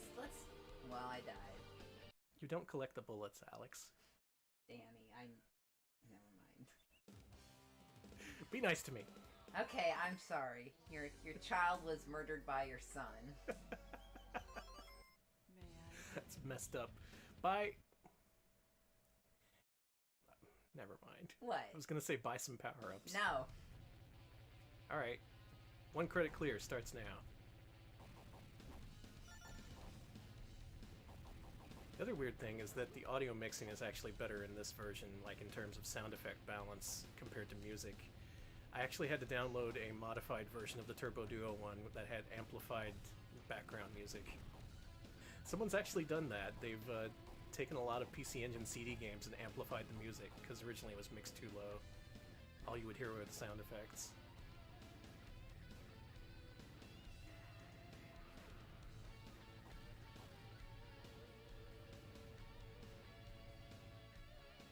Oh, Rambler, don't tell me the PC Engine battery dies too. Gotta get me a Tenokoi bank or some shit.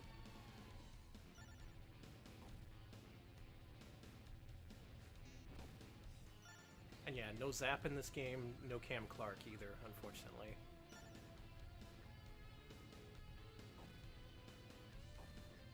Well, this is actually good, because we're playing an actual good game now. Lords of Thunder is super fun.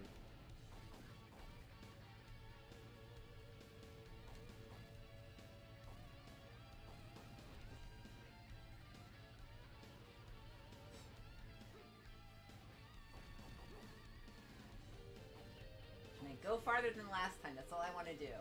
I don't know about it. I am really sucking. Use your bomb. Is it a bomb? Oh shit, it's a dragon! Mm-hmm. Hell yeah! And I died. Hand it over. No, you said me.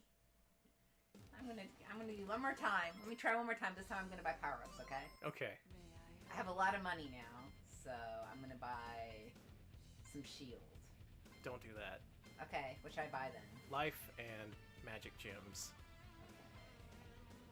Yeah, get that one. And get the, yeah, get that one. And buy a bomb while you're at it.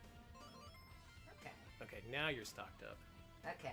Yeah, one of the stranger things about the game is it actually starts you at half-life. You have to buy a full life meter before each level. Oh my god. Yeah, that's the difference when you get the power-ups. Okay, okay. Alright, okay. I can do this maybe. Game also has a mechanic where if you go too close to an enemy, you start to melee attack, and I think the melee attacks are stronger. They actually did something similar in a Psycho shoot-'em-up years later called Soul Divide, which is really similar to this, only it uses digitized graphics, believe it or not. Alex is making all kinds of great noises. Sure am. I am. Shmups are like the genre that I'm least good at. You're just so used to collecting everything. You want to collect all the bullets. I do. They're fun. My brain is so slow, unfortunately. It'll see like a bunch of things floating around, and it takes a lot longer to differentiate what's a bullet and what's a good collectible. And unfortunately, yeah, you're right, Rambler. It could be worse. I could be dealing with CPS2 games. Have to reflash them after the battery runs out. Why? Well, we've had a nice discussion about shitty save batteries, at least. Yeah. Why? Why? Bombs, Alex. Fart. There you go. Hey, there we go. Okay. All right, I'm doing now better you're this set. time. This is weird, because I've actually had good luck with my Sega Saturn battery recently. Those things run dry, like, instantly. But even after leaving mine unplugged for weeks at a time, the latest battery has lasted me a good few months now. That's not something you could say about the Dreamcast. Oh my god. I think everyone has memories of their VMU battery dying like a week after getting the system. I actually bought a new VMU battery, and it died so quickly I haven't even bothered since. Mm-hmm. Yeah, that's the Dreamcast experience. It running out so quickly, like, it's not even worth bothering with. And the thing is, you don't need them in-game. You just need it if you want to take the VMU out and play those mini-games.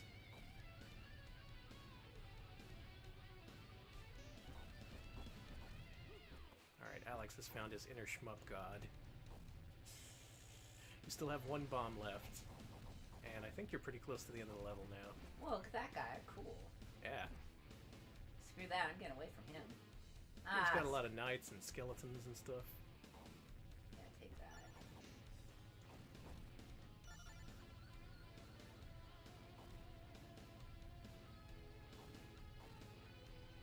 Those VMU games were cool, and the thing is, Sega actually had a portal where you could make your own VMU games and download them.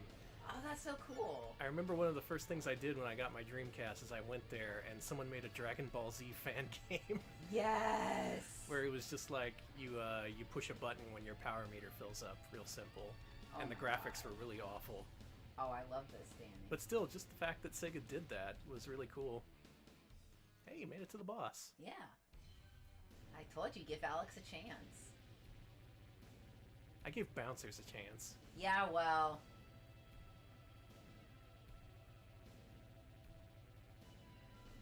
Ah! But what a valuable thing to document. You all got to see a Sega CD battery die in real time.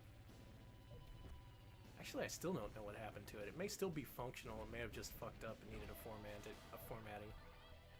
Well, I died. That was cool. I like this game. It's Here good. you go. Thank you. Now you can play. Aw, thank you for the... I got 50 bits from Daibujin to say give Alex a chance, and I didn't see it, but Tepid Snake gave us 50 bits. Thank you. Oh, nice. Thank you. I assume that's to pay for the Sega CD battery's funeral. I'll bury it in a box in the backyard.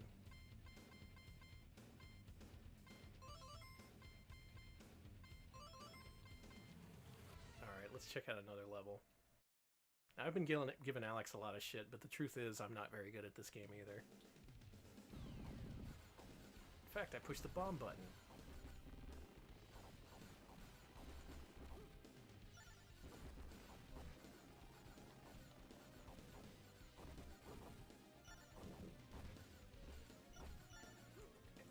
So from what you saw, there's 4 different ships you can choose from.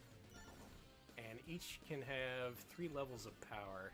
Oh my god, I'm taking so many hits here.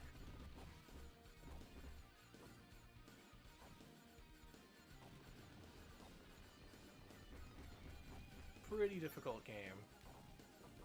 If you want to get into it, you may want to start with Gate of Thunder for Turbo Duo, which is this game's predecessor.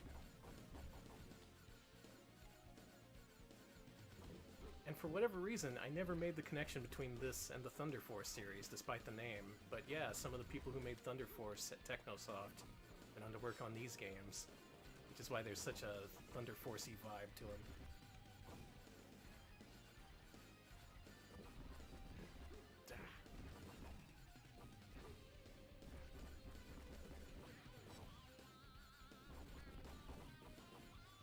Oh yeah, more wah-wah pedal. Hell yes. Give me that shit.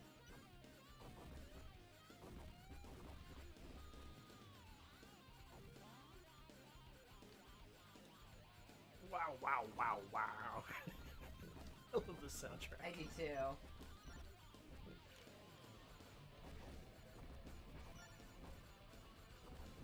Damn, Danny, you doing good. Yeah, this part's easy. I wish I had a better weapon.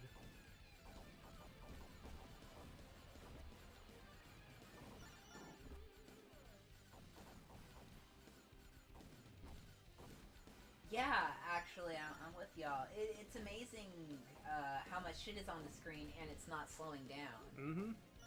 This is a genuinely impressive game. Like, it's really impressive looking, too. Oh, yeah. And it was ported really well to Sega CD. This is not a shitty port. In fact, you could argue it's better than the original.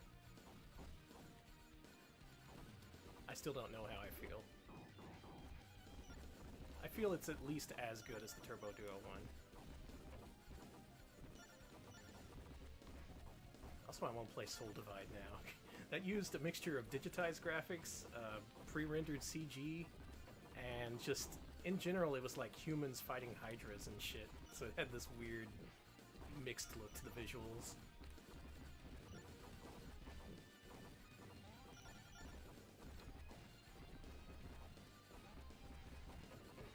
No.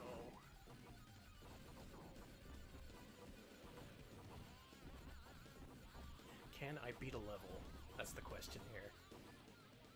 Alright, here we go. Alright, Danny.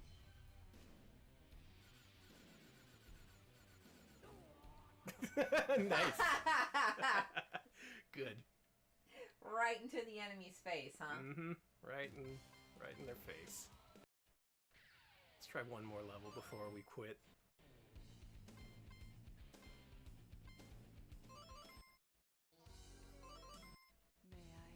I have to talk to Willie Beamish's lawyers. I'm telling you, it's Johnny's revenge. Johnny's revenge. Yeah, can I beat a level? Ah! Cool dog.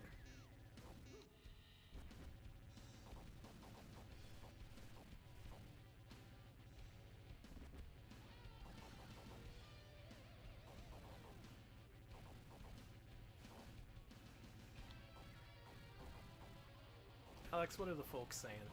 Well, the good folks, they're saying, they're calling it, the retro gaming equivalent of Montezuma's Revenge. How so? I have no idea. How messed up is it that Willie Beamish had to be the one to break the bad news about your Sega CD's internal RAM? That's really messed up. Hasn't Willie made you suffer enough? You would think.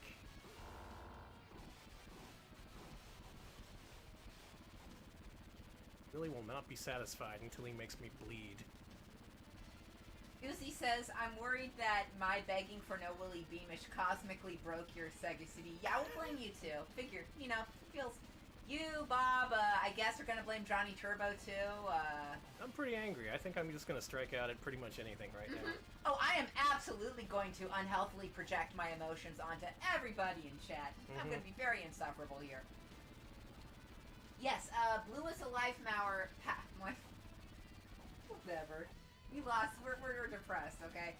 Blue is the life power, and red is like the power. Yeah.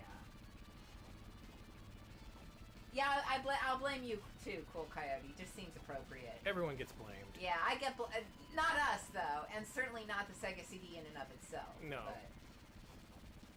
Sega CD was clearly perverted by some unknown force. It would never betray me in such a way. You've seen this stream. It performs perfectly every single time. Yeah, I'm pretty sure this is the first time we've ever had a glitch on stream, actually. It's pretty weird. Yeah. Usually, you know, we go pretty good. System always holds up.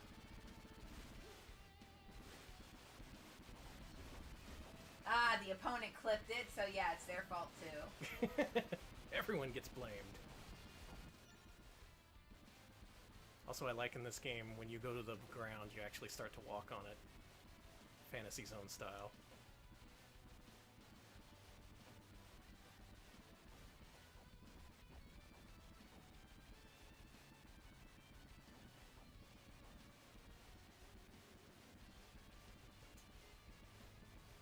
Alright, life looking pretty good. Maybe we can end this stream by actually winning a boss fight. Get something good out of this whole ordeal. I don't know what you're talking about, Chad. Wonder Dog has never glitched on us, and we've never had any issues with showing it or the intro. Wonder Dog is a good boy. Wonder Dog has always played perfectly with us. I don't know what you mean. You telling me he is not a good boy from the planet K9?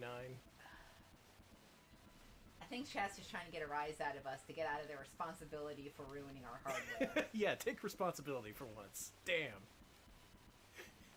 Uzi blames Philips and Sony for inventing CDs in 1982. I do too. Screw it. Hell yes. Yeah. Screw them. I blame Stuart Chaffee of the Computer Chronicles for doing an episode about the CD-ROM. Bullshit. If it wasn't for that, we wouldn't be in this situation. Well, I beat a level. That's something. I like Lords of Thunder. If you ever play it, make sure to play both versions. You may not know which one you like more. This one, again, easier with a remixed soundtrack, I guess you could say, while the Turbo Duo original is rough around the edges, including soundtrack.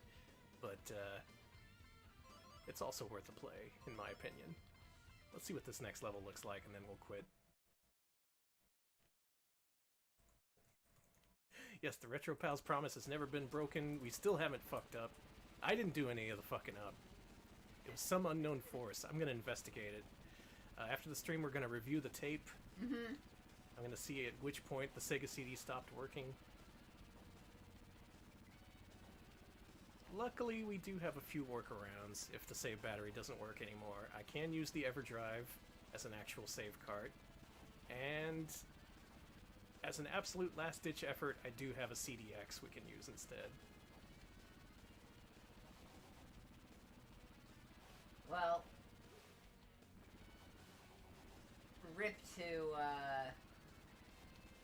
everything. Your Sega CD save battery, That's a cool bird. zap, this cool bird after you kill it. Rip. It was in the way. That's fair.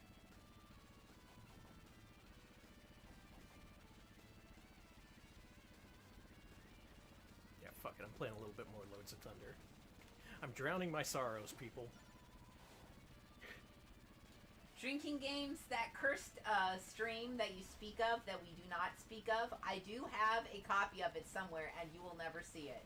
No one will ever see it. It is locked in our The Retro Pals vault. Yeah, it's like the Disney vault, except it smells really bad. Why does it have to smell bad? Because it's a cardboard box in the garage. Oh, yeah. There's a lizard on it probably right now taking a dump.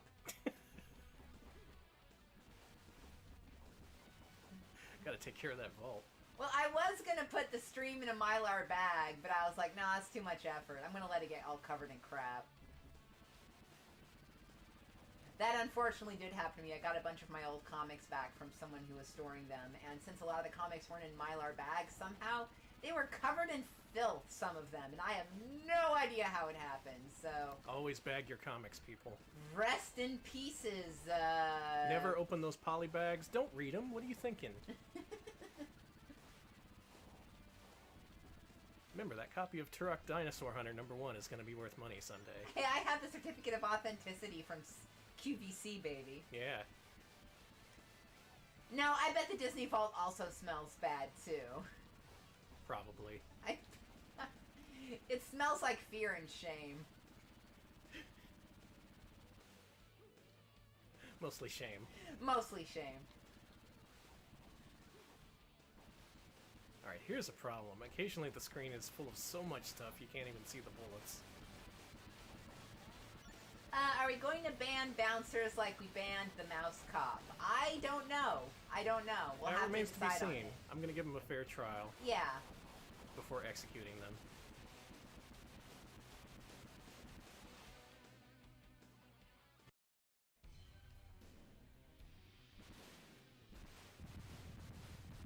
Oh, this person thinks they're so cool because they can control the ice elements. Well, It's gonna fuck turn you. into a giant bouncer.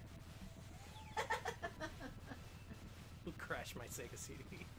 Oh, that guy's cool. All It right. does look cool. All right, this is cool. Oh shit.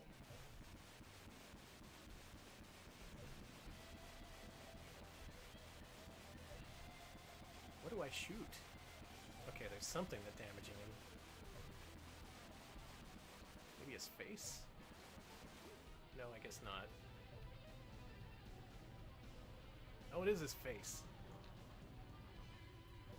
It's like, my face. Shoot that warg in the face. One thing I hate to be shot with. I'm sorry, my brain is dead. Jesus from... Christ, Alex. My brain is dead from Zap. Okay. The Hey, we did it. The Swords of Death trick has ruined my mind. This is the disappearing box trick. This is the Swords of Death trick. Magma Ram says, I was just following orders when I performed the disappearing saves trick. Oh my god, we're at that part of the stream. Okay. Alright, well, the people who saw this stream today got to see something really rare, really exciting. For something to see, not to have happen to you. I'm a little upset. We'll live, we'll find a way, we'll move on. We do have options, but you know me, I love my Sega CD. I hate seeing anything bad happen to it. I'll give him a few days rest. I'll make some chicken soup for him, see if that helps. I'll be testing out the save data, seeing what our options are for EverDrive coverage. Willie Beamish is not over. I can tell you No. that much. It'll never be over, Willie. You can delay the inevitable, but we will finish Willie Beamish one of these days. That's a promise. Well, for the next few Mega CD Mondays, we may be playing games that don't require save files. Though, who knows? Bouncers just shit all over everything, and that didn't even need to save. All bets are off. Expect to see anything and everything on Mega CD Monday. Well, good thing we're not using the CD on Wednesday, because this Wednesday we are having a special feature featuring obscure Sega Genesis publishers. Ooh. Our patrons have spoken, and the winner of this week's poll is Sage's Creation. That's wild to me. I can't believe anyone wants to see Sage's Creation. On the other hand, thank you for wanting to see Sage's Creation. This is going to be wild. Mm-hmm. Yep, way back in the day, a company decided to call itself Sage's Creation and released a handful of really bizarre games for the Sega Genesis. And on Wednesday at 7 p.m. Central, we're going to play through every single one of them. And to up the ante, and because nothing ever goes wrong, I'm going to tell you my intentions. We're going to do a one-credit clear of Shadow Blasters. How about that? No, I don't think that's good enough. How about this? One character clear of Shadow Blasters. That's a game that expects you to use a lot of characters. I'm going to use one. How about that? You up to the challenge, Sega Genesis? I can see this thing, like, already buckling. Well, assuming my hardware holds out, that's what you'll see on Wednesday. You'll see games such as Devilish and Shadow Blasters. Some played with expert precision, some might crash halfway through. You never know with a Retro Pal stream. You never know. And the important thing is, I will get the Sega CD up and running again, because we got an all Sega CD Mascot Friday coming up. I'm so excited. It's your big week, Sega CD. You can't quit now. Don't give up the ghost just yet. You're doing so good, buddy. I know you hated it when I put that Willie Beamish disc in you, and I can't blame you. Maybe we'll give you a break from Willie Beamish for a while. See how you look on Friday. Mm-hmm. But that's what our week is looking like. Really obscure Sega Genesis publisher Sage's Creation on Wednesday, followed by an all Sega CD Mascot Friday on Friday. Do tune in for that. I'll try and keep my hardware here up and running. Maybe give the Sega CD a nice oiling or something. Is that what it needs? Who knows? Who knows? Real quick before we go, I want to thank Jean again for the bits. Thank you. And I want to thank everyone who hosted us on this wild and woolly stream, I gotta say. Thank you, Hardcore Kimberly, Rustbuck, JP Ronnie, Umbriella, Fammy Consumer, Scarlet Swordfish, Drinking Games, Akudo No Shock, Dog Fluid, Sheepy Tina, Josh the Funk Doc, Fuzzy Proxy, SSF SX17, Gooba was here, Fomina Video, Elf Butt, RDBAAA, Tonic BH, Dark Tetsuya, The Opponent, Sebmal, Firefang, 9212, A Dog IRL, Dummy, Dirt Paws, Herbal Tea, BMF, Jet Scarf, and last but not least, Blaze Hedgehog. Thank you all so very much for hosting us time and time again. We really do appreciate it. Yeah, thank you. Thank you. And your efforts paid off. You got to see a Sega CD die live on stream. Woo! You don't see that every day. All right, again, we'll be back on Wednesday evening. Hope to see you then. In the meantime, have a good week. We'll see you around. And before we go, thank you very much to Hakuto no Shock for the 50 bits blessing Omega CD. Thank you, much appreciated. Thank you. I'm good. I'll feel better We'll one feel of these better. days. I'm already over it. Don't worry about me. Again, thanks for watching. We'll see you later. See ya, folks.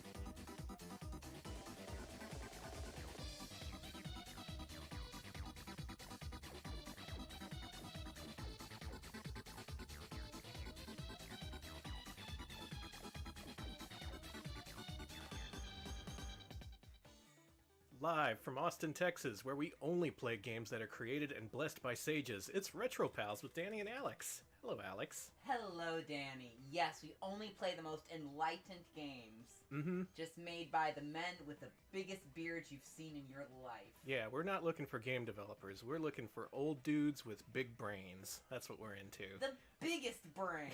They make the best games, the most enlightened games. Games you can feel good about playing. Games for the whole family, especially the smart ones. Especially so. The sapiosexual Sega Genesis publisher. Well, I guess we can say we've said sapiosexuals on this stream before. It's my quest to say every word. Hello, everyone. It's Retro Pals, and we're here to play some games.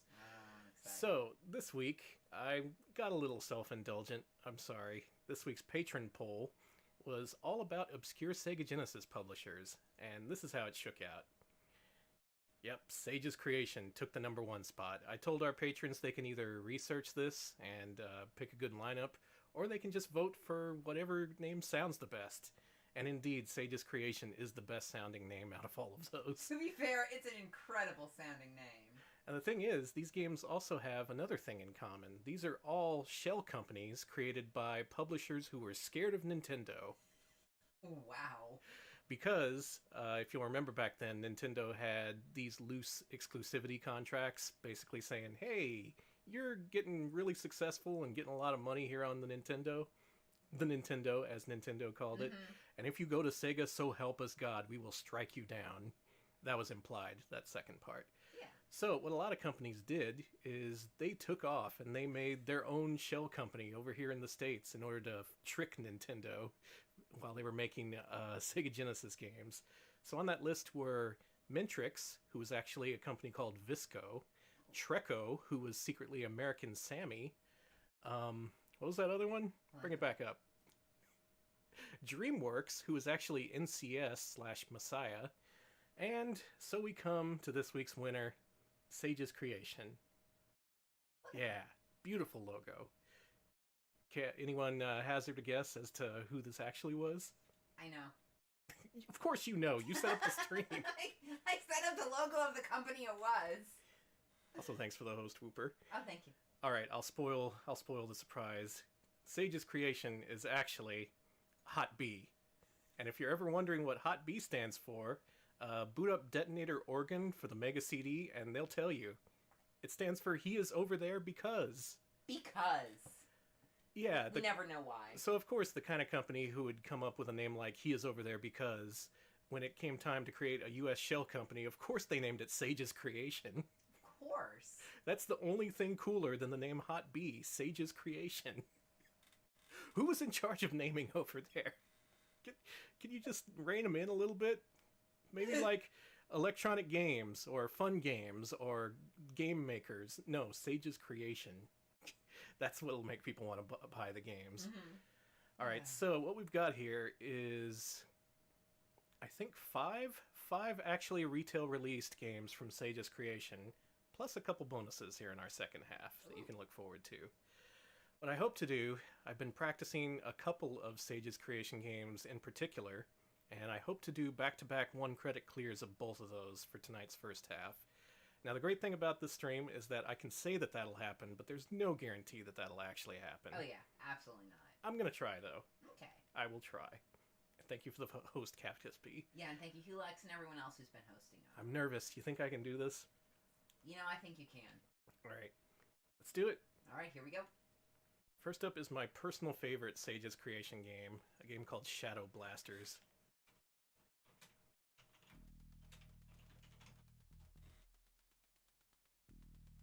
Ooh, it looks cool. Music's pretty cool, and it's got a neat introduction.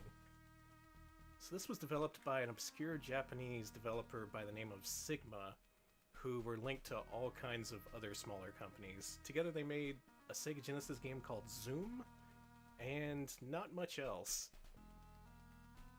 I'm just jamming on the music. I'm so sorry.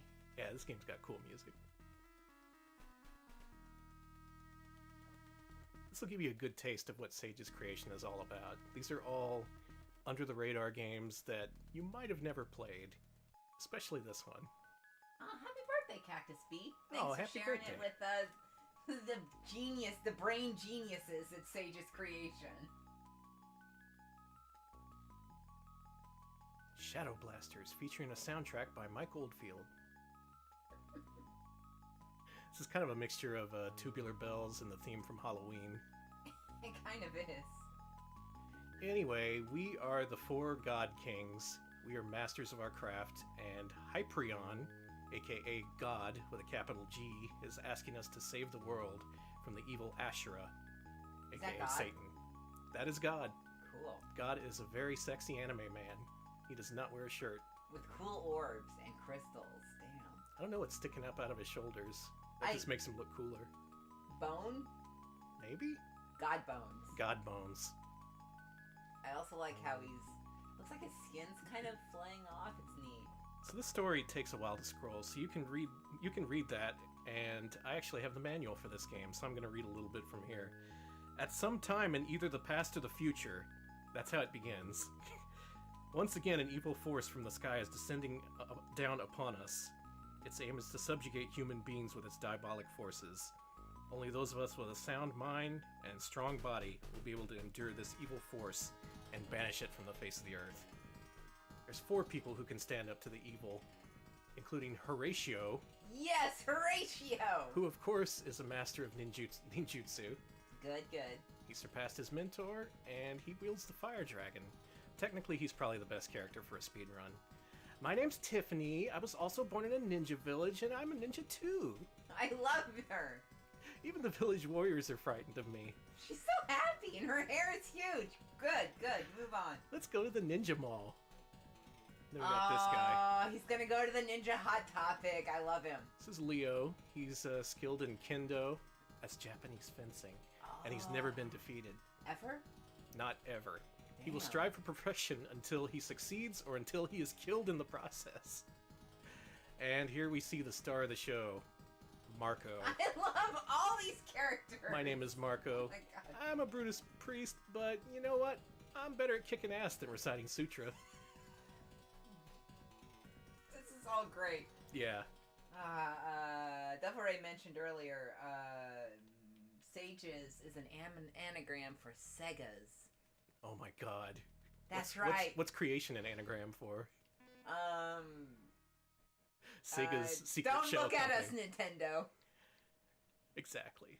Alright, so I'm gonna put this on hard. I'm up in the ante here. The first 2 games on one credit clear are gonna both be on hard.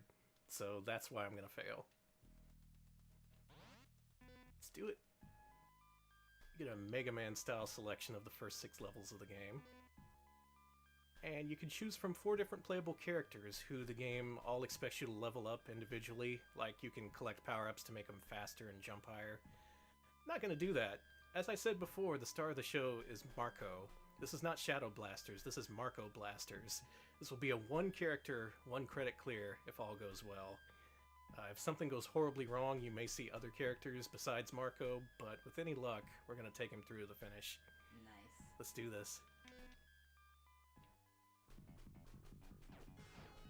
This is Shadow Blasters.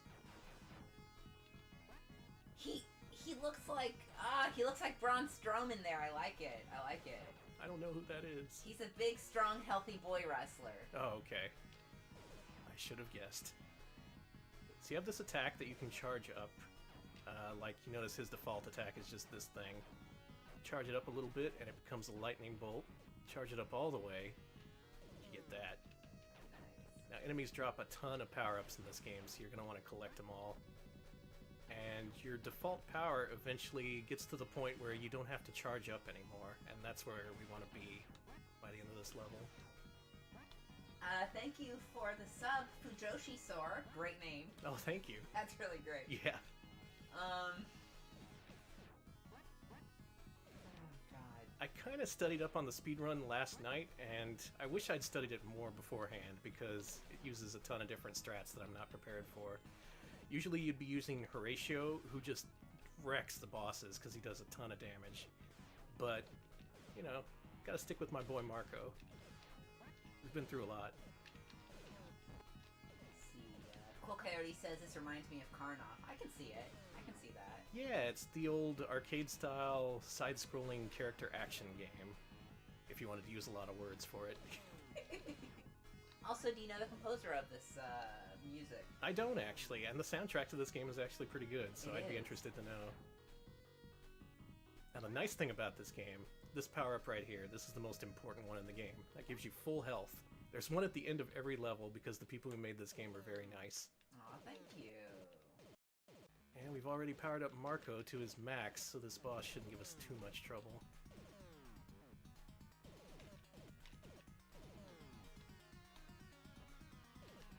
If you're looking for the Japanese version of this, it's called Shitenmu. You're lying. That's spelled S-H-I-T-E-N Myo, actually. Oh, okay. M-Y-O-O. I was But if you're hoping- just looking at the English spelling, the first thing you see is shit. You're just like, nice. I understand this. Language barrier's broken, baby. That's kind of given this game a reputation. Because most people, when they mention this game, it's not in a good light. It is pretty simple. The character sprites are pretty small. Action's real straightforward. But on the plus side, this does have a 2-player mode, which we are not going to play. I would give Alex a time to adjust and practice if we did. Oh, thank you. Yeah, you play this game a little bit, it becomes pretty easy, but your first time through, you probably will die a lot. And this level is probably the hardest level in the game. Biggest thing you have to worry about are these pits, because that's instant death. Otherwise, you can usually soak up a lot of damage.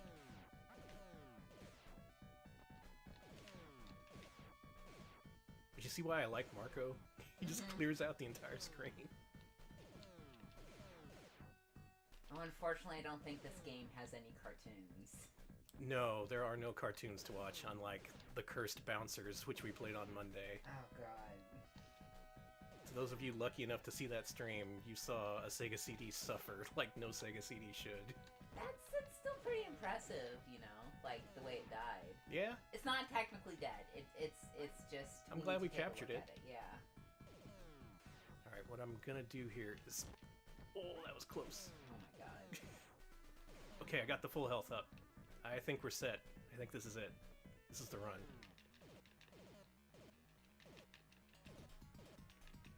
Slow and steady wins the race, as they say in speedrunning. Move slow, break no games, do no glitches. The speedrunner oath. I also like how the boss of the first level was this giant flying demon, and the second level is just like this big dude with a couple of knives.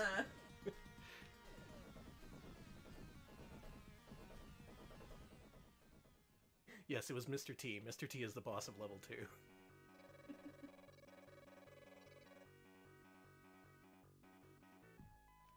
Mainly I just like how after you play one level, you're powered up to the point where you're pretty much unstoppable, unless you make a big mistake.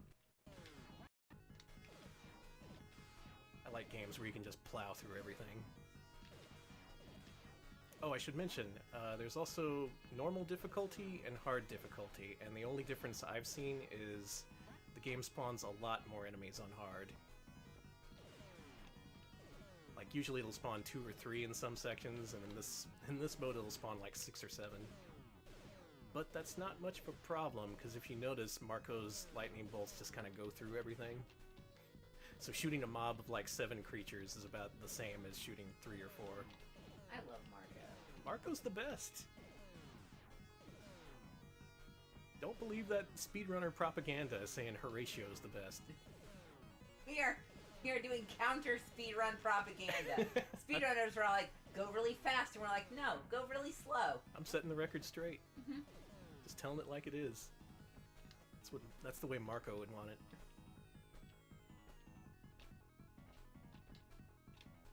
Oh god, get away, get away! Oh. Oh my god, that guy's cool. Yeah, some of the bosses are cool. And again, some of them are, well, you'll see.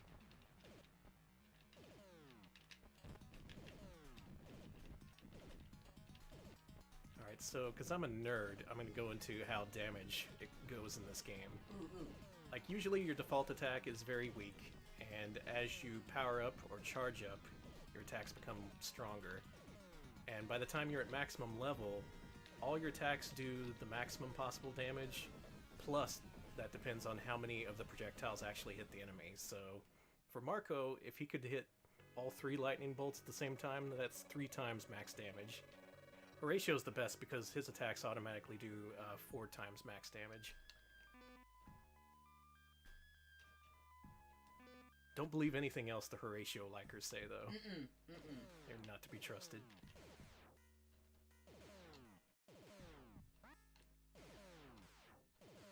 Alright, Trough of Luxury, what was Marco originally named? Oh yeah, they all had different names in the Japanese version. You mean she wasn't named Tiffany? Horatio was not named Horatio, believe it or not. Oh, shit. There was never a ninja named Horatio. Alright, this level is cool, because if you go to this at least as your second level, you'll have been powered up enough where you can just skip the whole thing. Because you have enough jump power-ups to do that. Oh, nice. Usually you have to climb through this huge warehouse and go out the roof and go back down, but no. And you're really blasting some shadows. Okay, I really like that transition out of the building with the background there. That was cool. Yeah, for like a 4 meg game, like the smallest possible size for a Genesis game, they really did a lot with it.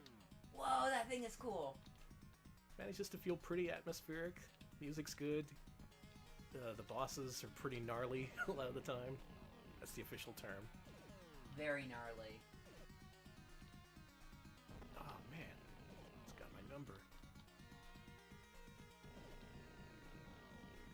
Alright, this run should go pretty well, except for the next level. The next level is probably the last sticking point.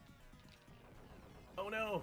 Oh, Jesus Christ! I accidentally used a special attack. You get one of those per level, and...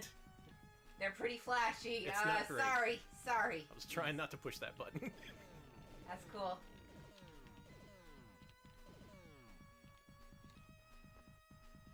That attack, I'm pretty sure it just destroys one-hit enemies. I don't think it does anything against bosses.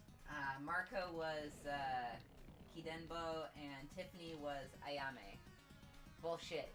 I prefer Tiffany. Bullshit, it's Tiffany. And she's a musician, and she performs at the mall, and...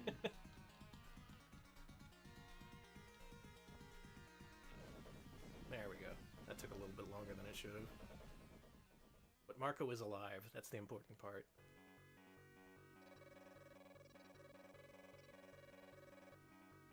For some reason this game really stuck with me. I never owned it, but I did rent it once, and of course I beat it like right away, but for some reason the memory of it stuck with me. There's just some charm about this game, you know? Yeah, I like this. I like what I'm seeing here. It's neat for what it is. And the fact is, on Genesis, there's very few games like this that are actually two-player simultaneously, like this one. Would you call this a mascot platformer? Oh, maybe. Is Marco a mascot? Oh my god, he is.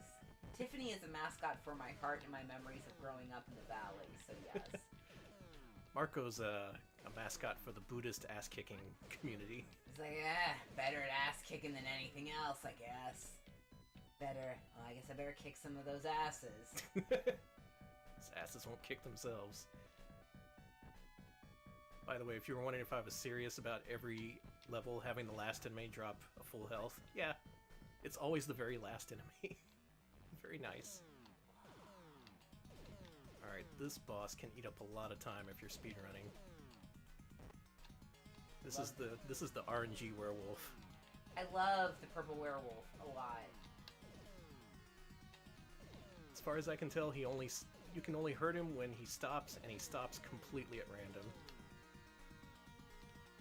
I've had fights with him where he's jumped like 20 times in a row, and you're just like, what the fuck? Come on!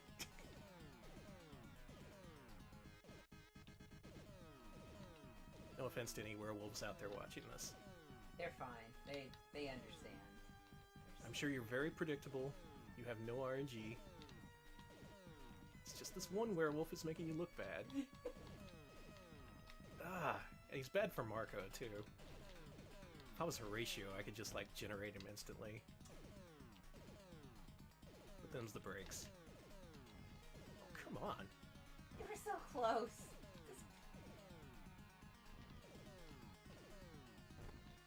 Man, this ain't good.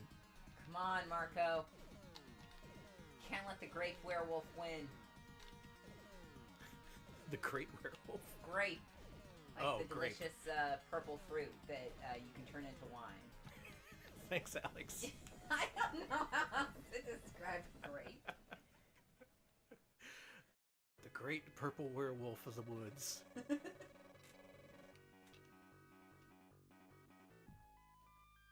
Finally, the future. Yeah, we finally made it to the future. So has anyone else watching this played this? Do you know what this game's like? What do you think about it? I'm curious to connect with other Shadow Blasters fans, but I think I'm the only one. Are you just on a computer? Yes, good. Okay, we are good now. Yeah, the future is just a computer. Like the reality we live in now. I'd like to live outside the computer for a single day. Nope, sorry. This is our world. AKA a simulation created by Elon Musk. No, I don't want to think about rich people.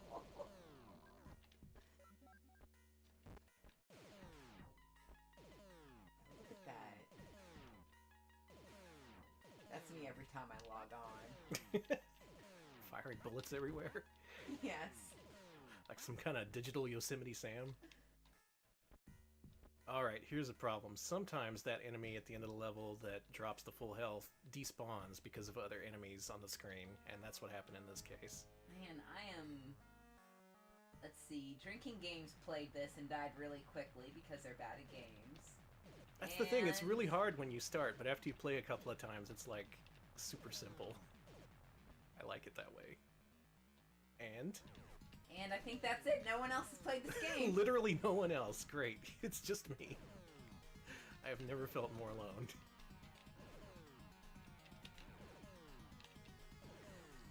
I wish I could connect with the one guy who has the world record for this, but I watched his video. He said nothing, not one word in the entire time he was playing this. He was just silently destroying this game in under 10 minutes.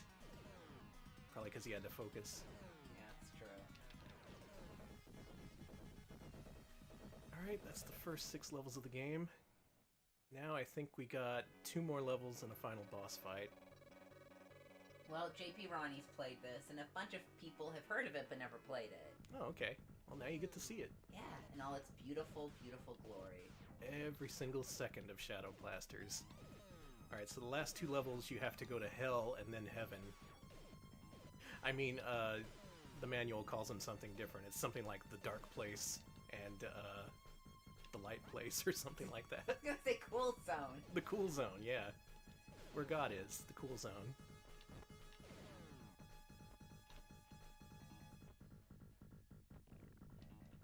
Alright, gotta watch out for pits here.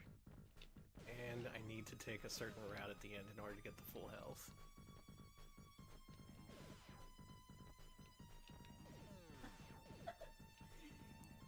Yeah, it's emerged. I'm also glad that Garth Marenghi's Dark Place has a presence in this on the Sega Genesis. The Dark Place. I need to rewatch that show again. It was pretty good. Oh, man. Okay, here's where the full health is. Good. Now there's also a glitch here. If you try to jump from on top of this rock, you will get pushed into the pit, so don't do that. Can do. I've had a run in there because that happened. That sucks. Got a lot of health. Alright, this boss is kind of a problem, but then the next level is pretty easy, so I think we're good. I love them. Oh yeah. Look at those thighs. Damn. That's one thick-thighed Sorry, I demon. wasn't gonna say anything. I was like, dang. That's a very thick enemy. Damn, demon, you work out? I was gonna say, they did not skip leg day. No.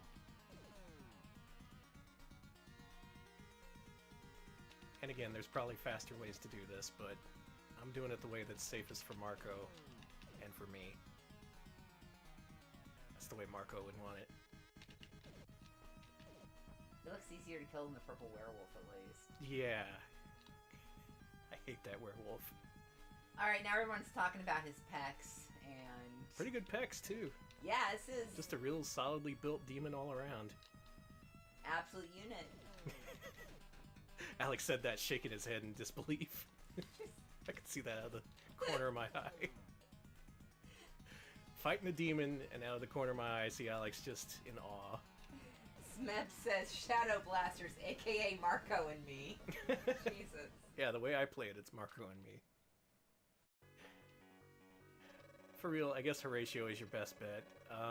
The Boomerang guy is pretty good too. Tiffany is awful. I wouldn't want to try a one-character clear with Tiffany.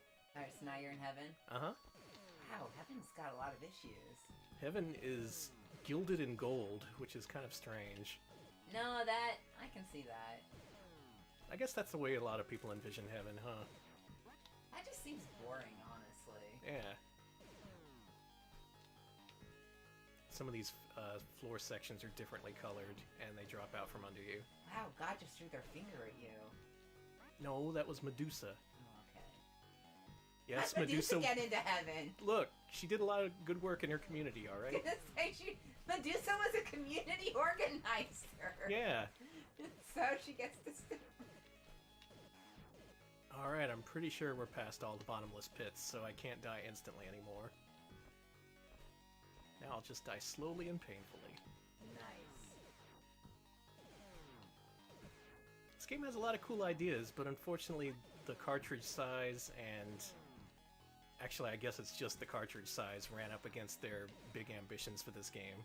Because you got characters that can level up their speed and jumping ability, but that never really comes into play, except in that one level that you can skip if you've upgraded. Also, yeah. You're right, Loveless. Medusa did make a lot of cool statues for her community. Yeah, exactly. She was a dedicated memorial builder, and They're God so bless realistic, her for that. too. Like, how did she do that? Just amazing. Sorry for interrupting. What It's were you gonna okay. say? I forgot. Oh, I'm sorry, Chad. I'm just thinking about giving Medusa a civic award. Oh, the weapon thing. Yeah, Yes. the weapon thing's cool, too. Just the fact that normally you have to charge all the way up. That gives it a... You know, you have to kind of think about how you use your attacks. That is until halfway through the first level when you get fully powered up and you no longer have to think about anything. I get the feeling that at some point this was like a really cool, expansive game that they just had to cram into 4 megabits.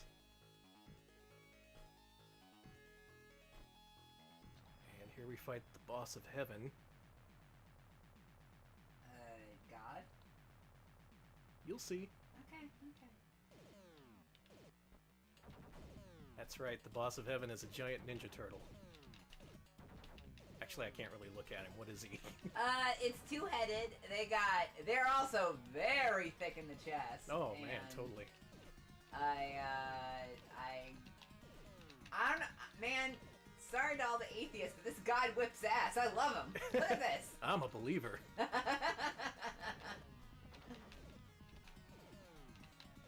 Take me to church for this guy, am I right? Sorry, I had to use that. That's okay. I didn't want to. Alright, just a few more hits should do it.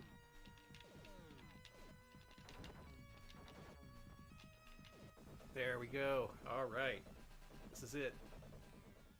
Alright, now time for the final boss. Not God. Not Satan. Who could it be? Well, this is where a twist happens. This is where something unexpected occurs.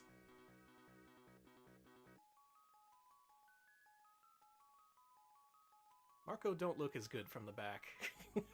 Yeah. This looks like an everyday schlub. Ooh, you're right, Jet Scarf. It could only be the fabled super god. Super God versus Super Satan. So this is where God says, good job, guys, but you know what? I'll take it from here. Okay, that's cool. Shit, I want a day off. Thanks, God. Yeah. And so for the last level, you play as God. Good. Good. New God Plus. Again, I could see if this was a longer, more complex game, the fact that you play as God at the end would just be like a huge revelation, but instead it's just like something that happens after 15 minutes. Give the boys at Sigma an 8 meg cartridge, come on. Come on, God. Wrap it up here. Yeah, God's real into his holy word. Aren't they all? Come on, God.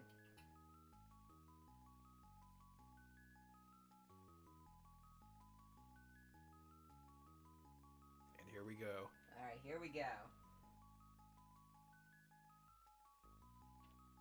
God is not a fan of speedruns. He will talk slowly and carefully.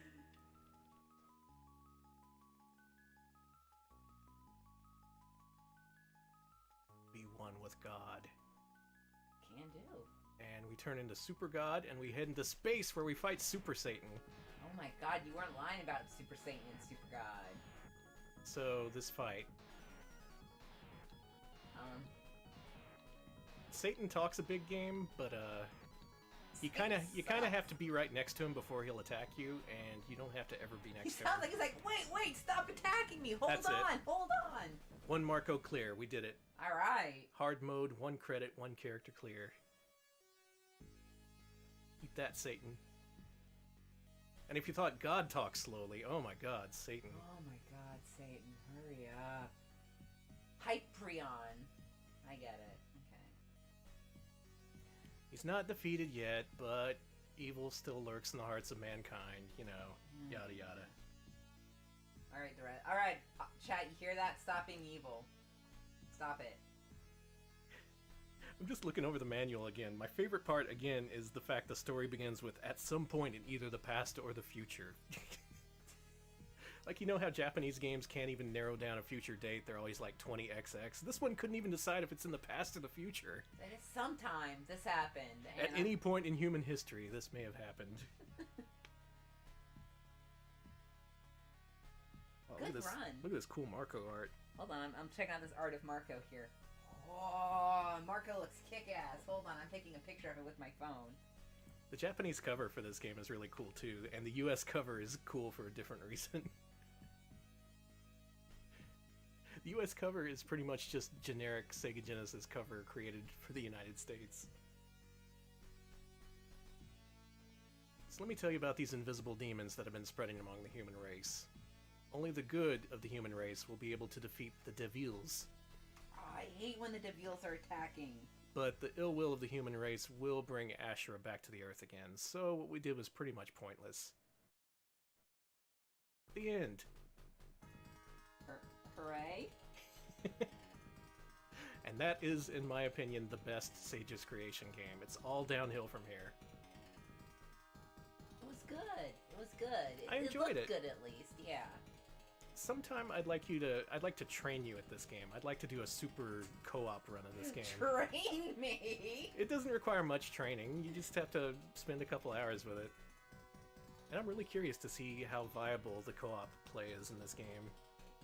My problem is all the bottomless pits and the fact that you get knocked back if you take a hit, which means that if Alex were playing, he would just die instantly. Oh yeah, definitely. Oh god, I would suck a lot. Kim Songdong did the sound composer. I am not familiar with that name. Thanks, 00X. Thanks 19XX, 20XX. Thanks to Angela, Tiffany, all the girls at the mall. End. That's it. That's Shadow Blasters. If you've never played it, now you don't have to. Alright, now comes the real iffy part of the stream. What now? Next up is a game called Kageki. Ooh, Kageki. If that's a name you're familiar with, it's the kind of name that makes you go, "Oh, Kageki." And if you're not familiar with it, soon you'll know why. It does have amazing Japanese box art, I just want to say. Also, Alex, I've given you the instruction book to read from. Absolutely, I see. Note that there's a story in front and then individual character profiles for each stage in the back. Oh, this is good. So okay. when we reach a new stage, I'm going to ask you to read the bio for each character. Can do. Here's the thing about this game. It's very simple, very straightforward. It takes like half a fucking hour, and it gets monotonous almost instantly. So hopefully this manual has enough to tide people over while I'm trying for a 1 credit clear. Let's do this. Kageki, originally released in arcades, was developed by Kaneko, the Socks the Cat people. Oh. Does that mean that Oliver North's going to be in this? Yes, he's the last boss. Cool. I like the vertical text, not so much the flashing. Eh. Now, this being a fighting game, you'd think there would be a 2-player option. No. I like the lips. It is just 1 player. Yeah, the lips. You got some icons, might as well make it a lip. Pair of lips. Alright, we're gonna put it on hard again. Gonna maximize my life. Hopefully won't have to use continues, but we'll see.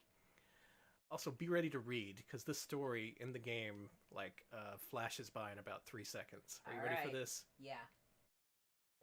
Alright, Kageki's gang. This is the hitman, his name is Slick. This is the right-hand man, his name is Spike. And that's the boss of the gang. Nothing's known about him. His past is a mystery. Okay, here we go. Alright. Okay, well, let me read from, Yeah, Alex is going to read the story from the manual while I play. Kay is an honorable man. He has incredible strength, but he never uses it to beat up on other people. I'm reading this exactly as it's written, by the way. Wow. Yeah, never uses it. Never uses it. However, he has caught the eye of the boss, the head of a gang of real low-life thugs that run together under the name Kageki. The boss wants Kay to join his gang, and this is where it turns into a one-man play here. Boss. Look, if you join my gang, I'll make you my right-hand man. Kay. Forget it, man. There's no way I would get mixed up with guys like you. Boss. Not bad. Well, you have guts, because no one turns me down. Let me just warn you, though. You better watch out. K. Strategic silence. Boss. Strategic silence? Does it It say actually that? says ... That's strategic. Yeah. Boss. I think you'll see things my way soon. Ooh, threatening. Alright, so Kageki is actually a motorcycle gang, and you gotta fight your way up the gang in order to beat the final boss. And then there's this guy. Right in the sewer! Right in the sewer. I like that guy. Alright, so stage 2. Why don't you flip to the back of the manual and tell me about this guy? Okay. There's more story, too. It's like a sentence. Okay. Hey, Doc, how bad is it? It says. I just want to know. Okay. So, you want to hear about the boss, Kay? Yeah. Okay. Boss of the Kageki gang. No one knows his real name, age, or where he is from. He came out of nowhere and has taken over the town. He is incredibly strong and cold-blooded. He has gathered all the delinquents, Delinquents? yeah, from all through the town. He stands at the top of the Kageki gang. He is gruesome looking, with enough power to make his opponents want to quit before he starts. Damn. In a classic struggle between good and evil, one man stands alone against the head of a gang. K against the boss, both of whom are men physically at the peak. Doesn't get more classic than this. They embody power. They are rivals locked in a deadly struggle. Let's hear about K here. Uh-huh. K. An ex-pro boxer, K, was the All-Japan champion. A nice guy who always helps out those who can't defend themselves. Oh. That's my character, right? Yeah, Okay. you're good. He does have a tendency to forget things and a weakness for the ladies. His best combination is a left jab followed by killer straight right. Oh, yeah. In fact, that's all you can do in the game. You have a weak punch and a strong punch, and it's... Hi. Hi. Hey. And basically, you only have to use the strong punch, so that's what I'm gonna do. Alright, so let's hear about the Kageki gang. So, Yeah, tell me. You're fighting, I'm on level 3 now. Okay. Round 3. You fight a dirty fighter who attacks using sandbags. If he hits you, the damage could be substantial. He has a reptilian face and a lot of power. Whoa, I gotta see this guy.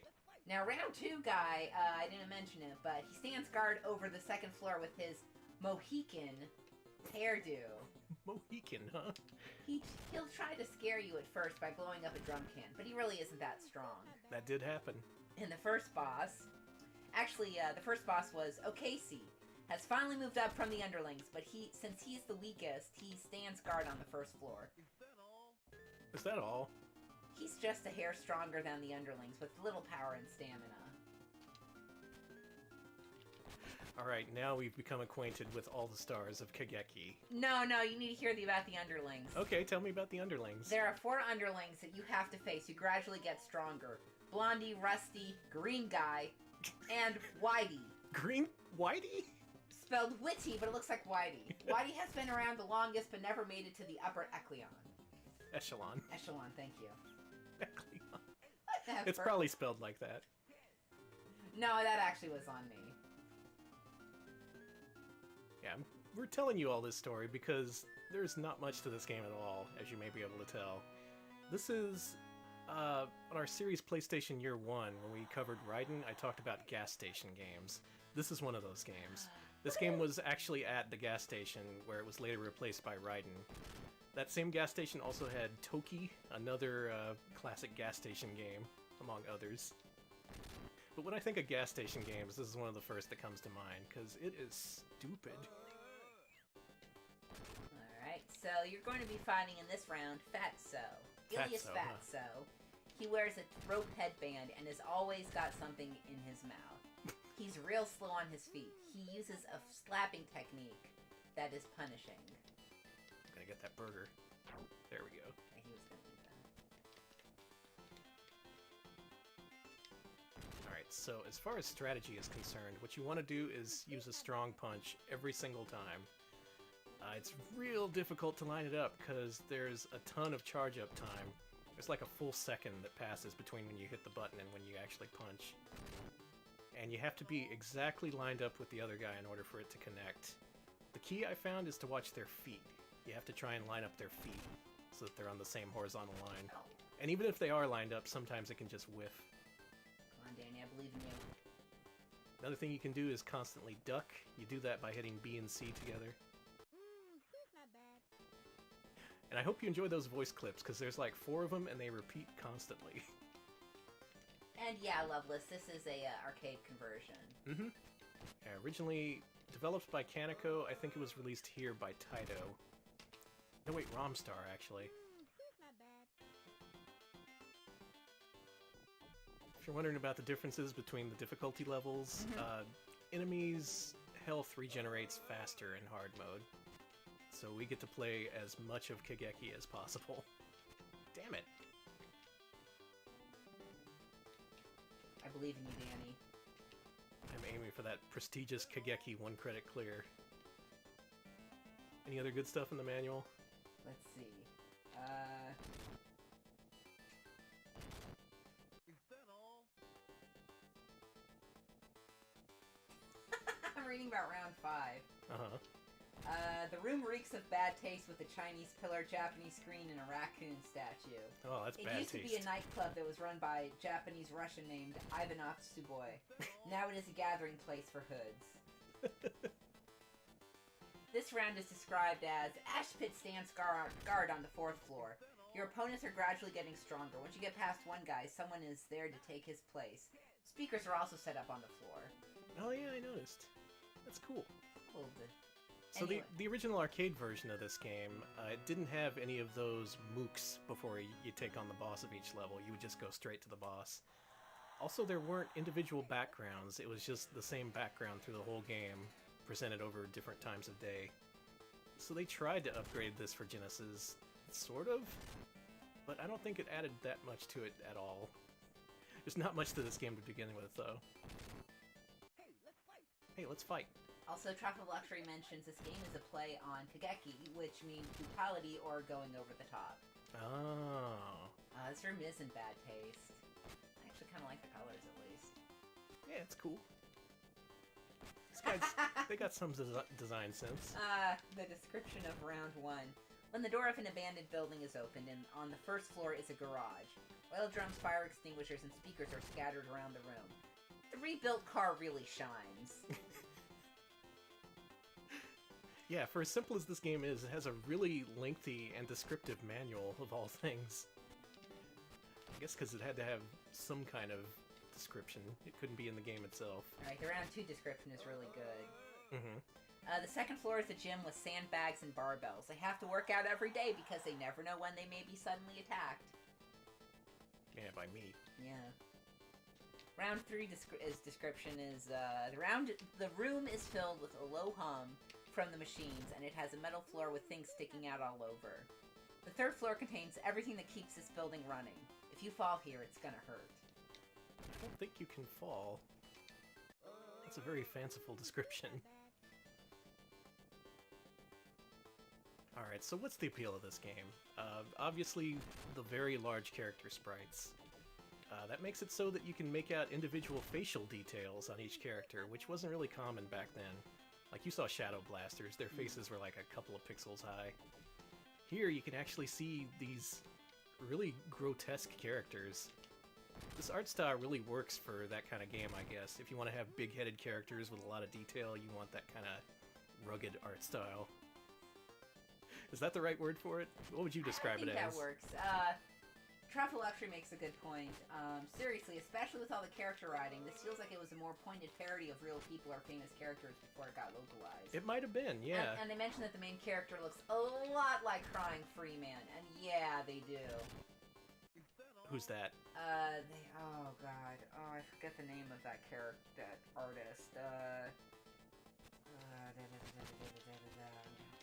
But it's by this one artist whose name I can't remember, who has a very specific art style, and you look at it and you'll be like, ah, yeah, I get that. Rip. Is that the guy who does hot rods? It's by Ryoichi Ikigami. That's who I was thinking of. Oh, okay. Alright, we're halfway up the building. I think we got this. Alright, let's fight. Yeah, alright. Sounds good. What else am I doing? Okay. Well, let's fight. Yes, I love that. Thank you for showing the ad from this game. I love this ad. I love this ad Oh yeah, so the much. ad uses the Japanese cover art, and man, that is some good art right there. It's really good. The Japanese cover for this game is just... The US cover's a real shame. It's a real missed opportunity. It's just a fist.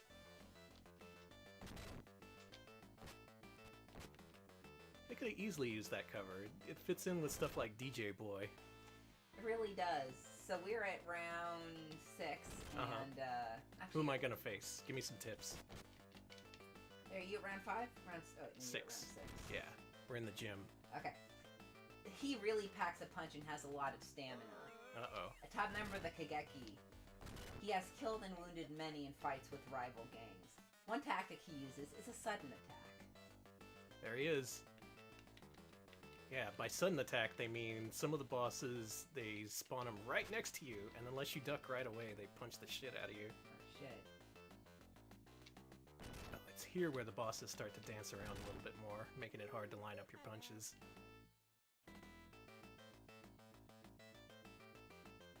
There is a little bit of strategy to this game, but as you can see, not that much. Oh, what do the icons do? Does the manual say? Yes. Yeah, tell me. Glove. A glove allows you to use a super jab for a limited period of time. Super Canned jab? food gives you 20 power credits, but once again, you cannot go over your maximum strength. And a hamburger will give you 10 power credits, but you can never go over your maximum strength. Okay. Yeah, I picked up a hamburger and a couple of gloves, but I don't know what they mean by power jab, because this attack seems like it's acting like it usually does. It's the super jab. Ah, whatever. I'll just keep punching dudes. Looks like the super jab is a left punch.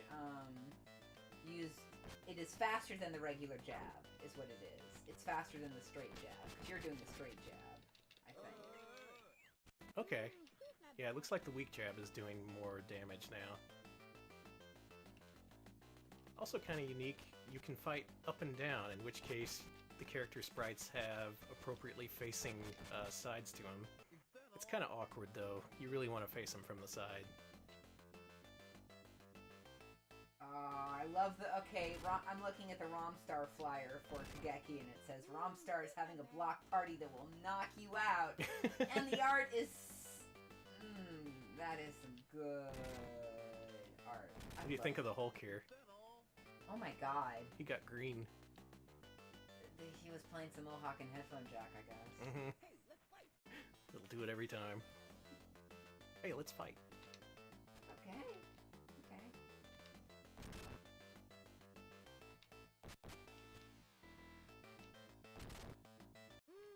Not bad.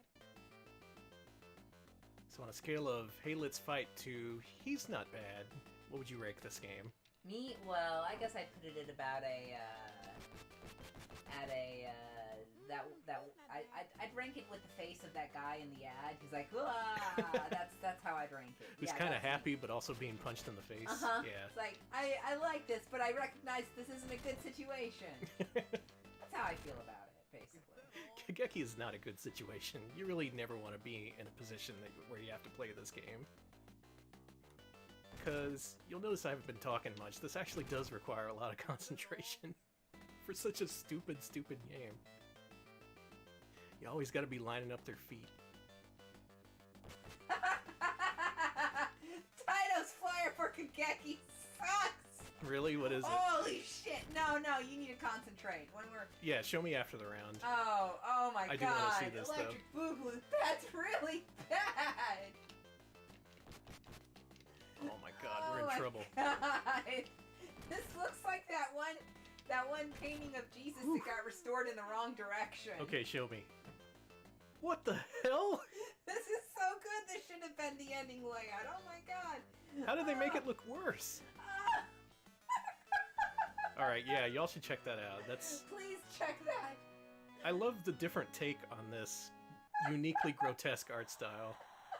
Like no one else can do this other than the original artist. I'm gonna make that background. It does look like that Jesus painting, you get me? Yeah, like they just kind of smoothed it over without really knowing what they were doing. It's like somebody wanted to do the 1930s WPA mural style, and I love it. I love that. Alright, we're at round 8, and I'm pretty sure the manual stops describing the stages at this point. So we're on our own. Alright, let's fight. So let's see where we are now. You are... Yeah, round 8, if they describe it. I'm pretty sure they stop. Did you just go through round 7 and I didn't pay attention? I think so. Not bad. Get it. Wait, That's no, my girlfriend. No, you're on round 7. Oh, okay. Former motorcycle gang member who has been involved in 3 murders. Holy shit! You can get by... This guy? You can get by your defense. He can get by your defenses without batting an eye. Yes, this guy. He's the fastest and has the best technique in the gang. Oh my god. Yeah, and he's been involved in three. So this is one of the right-hand men, right? Yeah. From the intro? Yeah. Wow. Gotta be careful around him. Not bad. I'll have to adjust my strategy. All right, there's a thing for the referee. He is There's a really referee profile. he is really quick with an 8, 9, 10. He appears suddenly and gives the count for both K and the opponent. He definitely works fast. Maybe he is a gang member. He definitely is a guy with a mysterious past. I'm glad they bring up the point that he only says 8, 9, 10. He doesn't say any of the other numbers. Then there was that mystery lady who gave you that hamburger. Even though Abigail is hanging on the arm of the boss, she seems to be making eyes at Kay. Her attitude is, I like my men strong. Fight for me, man. And there is an organizational thing about who goes to the boss. And Oh yeah, they have a hierarchy in there. Mhm. It's really simple though. Yeah, it's okay. So, OKC Picker and Lizard refer to they are underlings of Slick, while Ashpit, Masket, and Weirdo Masket? are underlings of Spike, and then Slick and Spike are underlings of the boss, and that's the organizational chart. Okay, so am I fighting Slick or Spike right now? It does not say, but He's the dude with a headband. doesn't say. Alright, I'm guessing this is Slick because Spike has a ball and chain that he carries and he's the next boss. Yeah. That's probably him. They identify him as Weirdo, but that doesn't make sense since Weirdo? Weirdo is an underling of Spike. I think they got confused. Yeah, I think so too. Bam, got him. 8, 9, 10, you're out. Nice. Maybe he is a gang member. Maybe. And right into the sewer you Right go. into the sewer. Every single one of these levels has a convenient sewer grate. Alright, we're gonna fight Mr. Ball and Chain here in round 8. This is actually the second to last level. We were pretty close to the end. Alright, there is... Let's see. Weirdo is the boss's second-hand man who got there through his brains. Ooh. Oh, I'm gonna have to outsmart him. Of course, Sage's creation would create a real brainiac. Mm-hmm. A cold, unfeeling character, he threw the guy's K defeated down a manhole. He fights in a yellow outfit with a ball and chain, and his strength is respectable. Oh my god, you're fighting Sewer Man! Oh no. Nice! His strength is respectable. He does look like Steve Brok, goddamn. Yeah. For your health, he says. Throw you down the sewer for your health. Alright, is he gonna come out? There he is! Okay, we gotta be smart with this guy. We gotta fight smarter, not harder. Gotta really think about this. Just avoid my ball and chain, idiot. For your health. Now, one thing this game added that wasn't in the arcade game, I'm pretty sure, is a jump, and it completely looks really weird. You can just jump. You can jump anywhere on the screen. Look at you. Anyway, another pointless addition. There you go. He's dead. Wow. I outsmarted him. But who's gonna throw him down the sewer? He's gonna have to throw himself off screen. Alright. This is it. This is the boss of the Kageki gang. Mr. X. That's his name, right? His name is Boss. Okay. Gotta fight boss. Oh, dude, is that a Tanuki over there? Look at that. Yes. Oh, there's a Lucky Cat, too. Very tastefully decorated. The manual just completely disagrees with you.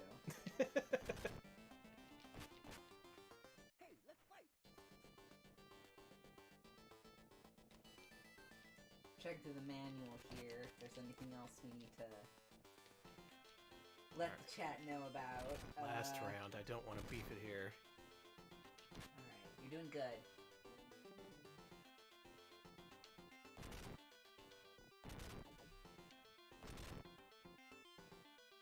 And... oh, man. Yes! So many underlings. That right there is my favorite sound effect in the game, when the audience goes, oh. Same. So, I want to tell you about the copy on for Shadow Blasters on the Sage's Creation Ooh, cat Kageki food. ad. Oh, shit, there Shit, he he is. took off his shirt! Alright, it's a fair fight now. Alex, please read me that ad. Okay, so thank you to Abby for pointing this out. Shadow Blasters, the copy for that, it says, experience the supernatural powers of 4 freedom warriors. Freedom Warriors, huh? Warriors. No, warriors. Like they're Like they're worried? WORRIORS. Oh my god, Warriors, they're yes. worry warriors. Yeah, they're worry warriors. They're very millennials. I'm so a worry warrior. we will be playing Insectorax and Crackdown, and Insectorax's copy says, you'll see the world through the eyes of an insect. Oh. And Crackdown says, crack down and retake control. That's pretty catchy. Alright, copy here says, keep on throwing your punches. I will. Street fighting action game. Hey, the impact of your punches are awesome. Left jab, right straight, like the sound of thunder. This is steel. That's thunder. Yeah, It just sounds like. that's pretty thunderous. I guess so. Oh. Gotta be careful with this guy. He can do a lot of damage.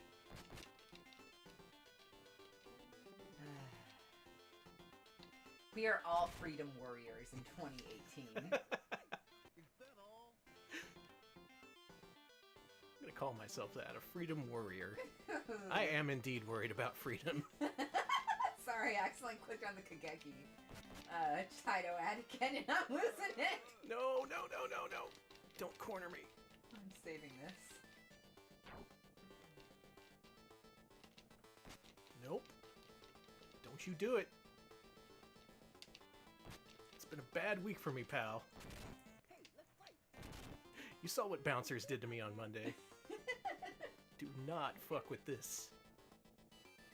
Trust me, the ending's worth it.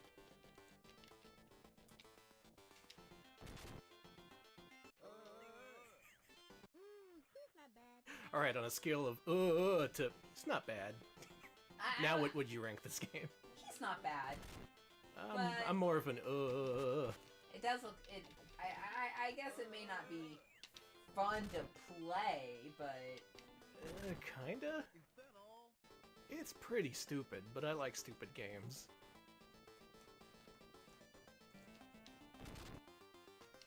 That's it! you did it. Did it! 1 credit hard mode clear. That was a good solid 30 minutes of punching. Thanks for the assist, Alex. Ah, no worries. Good on you. Good on you for kicking that guy's ass. Chat has been going in response, Good. so I guess you know how they feel. Alright, here's the ending. Is he just groping her ass? He's either touching her ass or hover handing it, like he can't decide. Okay. Personally, I think he looks kind of undecided. Like he thinks he Oh can my go for it, God. but he really shouldn't. Well, I hope you like this screen, because this is the only ending you get. He's hover handing. Yeah, hover hand that butt. And He's enjoying it, though. He's in heaven. Oh, the idea of hover handing a butt. Well, there you go. Screenplay by 1-2 Diamond. Also, screenplay? Is this written for the stage?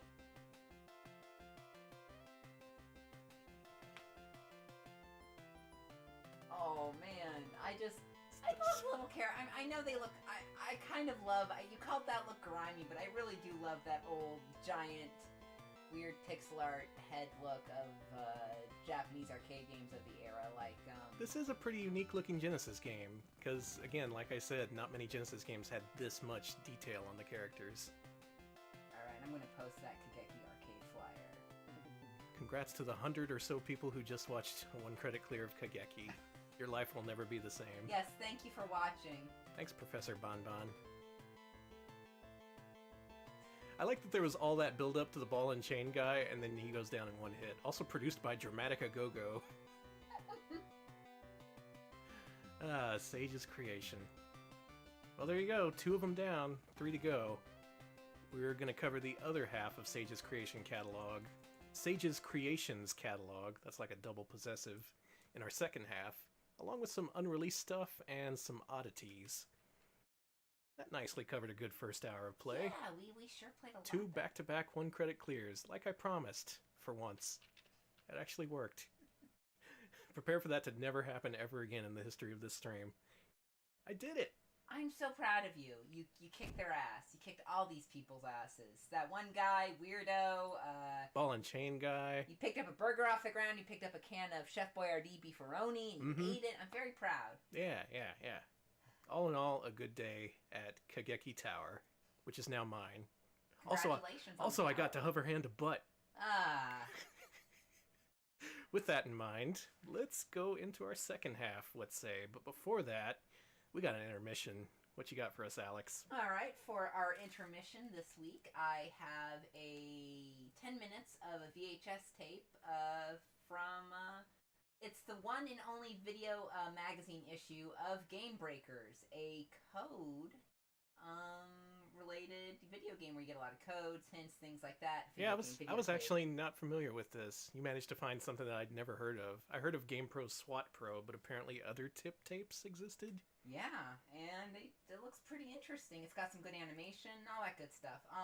Unfortunately, I do not have the list of people who have hosted us in front of me, but thank you all to everybody who is hosting us. Thank you. And we will see you in 10 minutes. Yeah, see you then.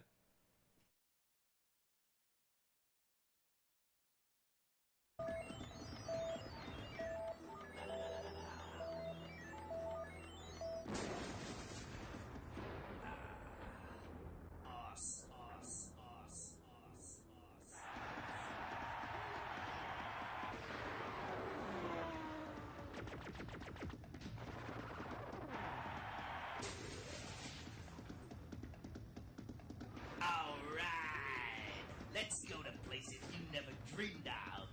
This is the ultimate game breaker. 100% unofficial and not approved by anyone except the best players in the world. I'm GB, and if you want to see the greatest and latest action to hit your consoles, you're here, now, and cooking. You want to beat the systems? Stick with GB and watch this.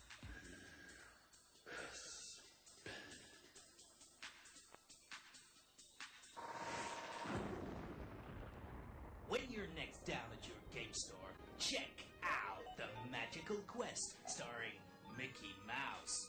This may look like kid stuff, but you'll have your work cut out with the costume changes, and there's no time to hang about. Even if you don't fall for Mickey, he'll sure fall for you.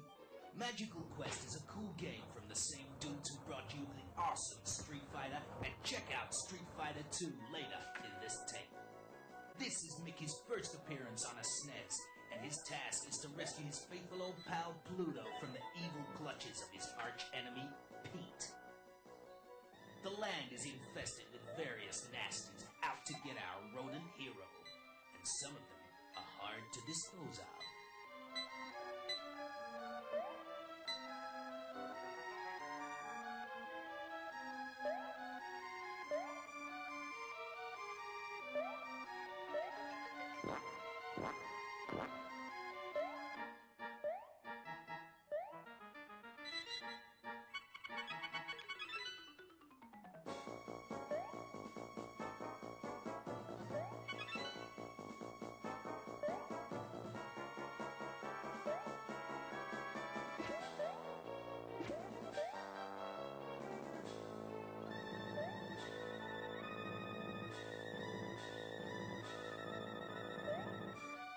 And the blocks, which can also help you go up in the world, providing you do it right.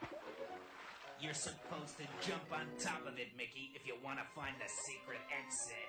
The graphics are great, with loads of color and animation, and lots of cute ideas like the costume changes, which give Mickey special skills.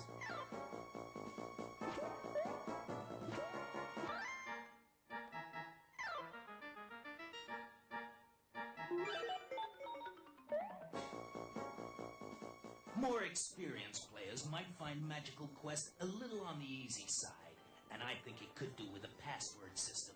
At present, it has unlimited continues, which cuts down the game's lifespan dramatically.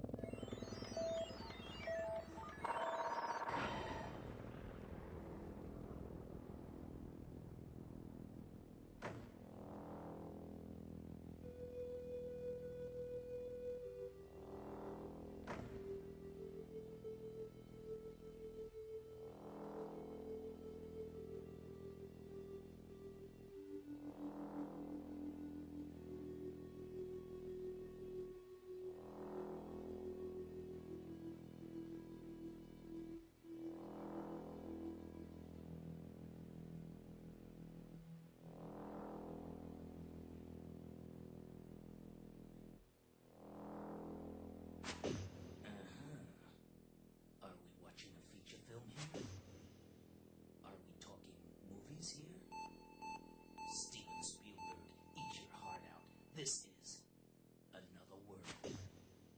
And have they had fun with the animation? This is one good-looking game with a great cinema style and soundtrack.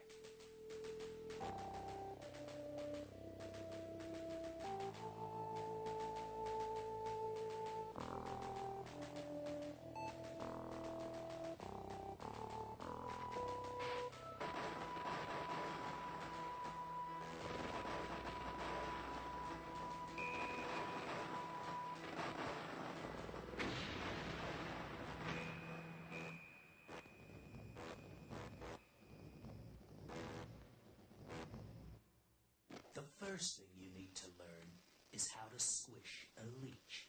Because if you don't, they're gonna get you on the way back. And it ain't pretty. When you find yourself with a monster on your tail, sometimes the best policy is to run away. Have a swinging time, Professor.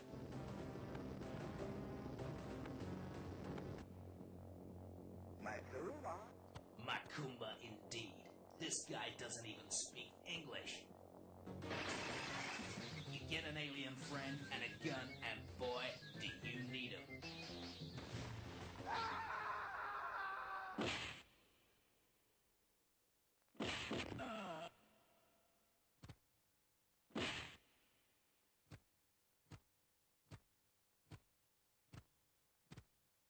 Hey, these aliens all look the same.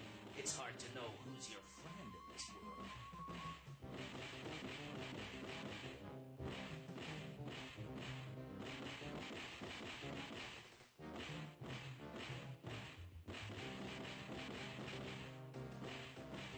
So, GB's verdict on this one?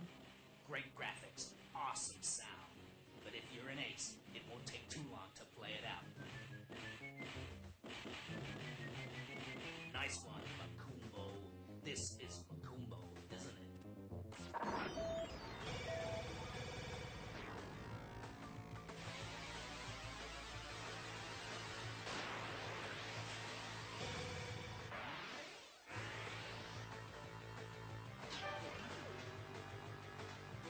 You like heavy metal? You like pinball? Check out Crewball. Fast, fast, fast. It's pinball wizardry gone crazy. And it's loud enough to wake up your dead grandmother.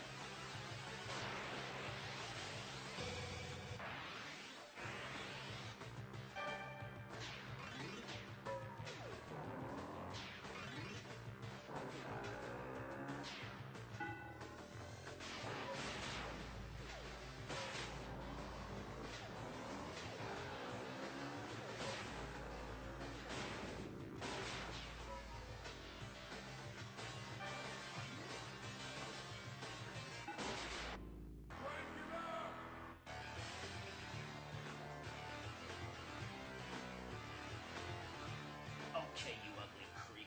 So you got a great pinball game, 4-player capacity. But GB's gotta tell you, it's repetitive with too few bonus levels. And only some good graphics. But if you're into pinball, check out Crewball.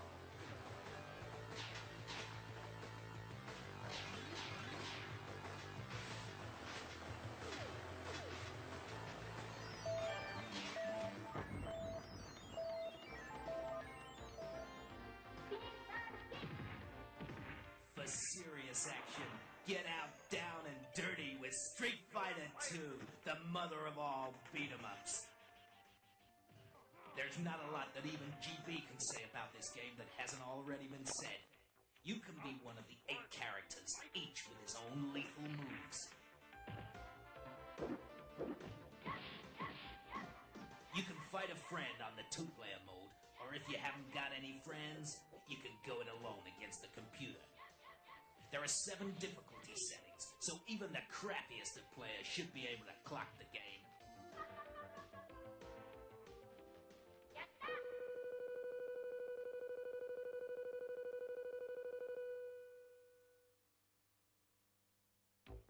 Round 2, fight!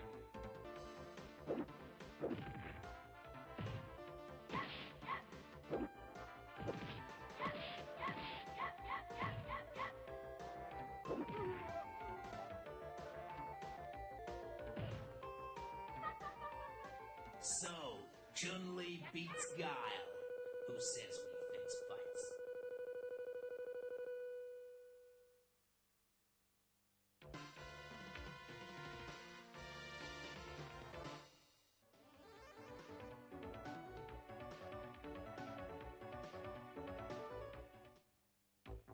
Round one, fight! Street Fighter 2 is a near-perfect conversion of the arcade game. The SNES's 6-button joypad is ideal for the many different moves, but it has to be said that a joystick makes performing the moves in survival a hell of a lot easier.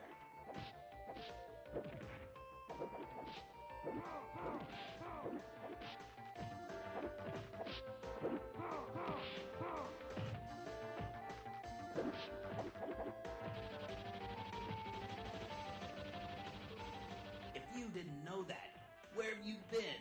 Another planet?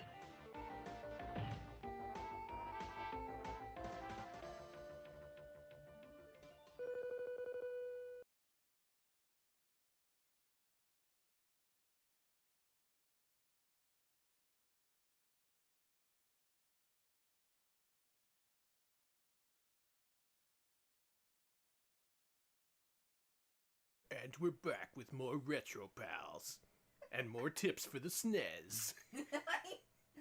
I loved the toot in that one. Remember, unlimited continues are for losers. Chun-Li is the best Street Fighter. I didn't see the Street Fighter part. You're gonna have to fill me in on that. It did something where you were fighting and he was probably insulting you and your grandmother. Oh yeah. Crewball brought up dead grandmother for some reason? That's pretty edgy.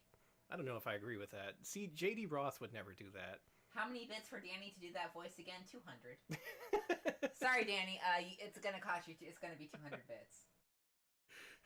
Only real gamers play Sage's creation They games. didn't give us the bits first, Danny. Please. Oh, damn it! Giving the shit away for free. All right, You can't do that. let's continue this. We got Okay. a lot more games to get through. So, the next few games I'm going to cover in brief. There's going to be no one-credit clears from this point on, sorry to say. If you're looking for that, go watch BBH's stream. I'm not a one-credit clear guy for Insector X. Oh, no. No, you are not. I do like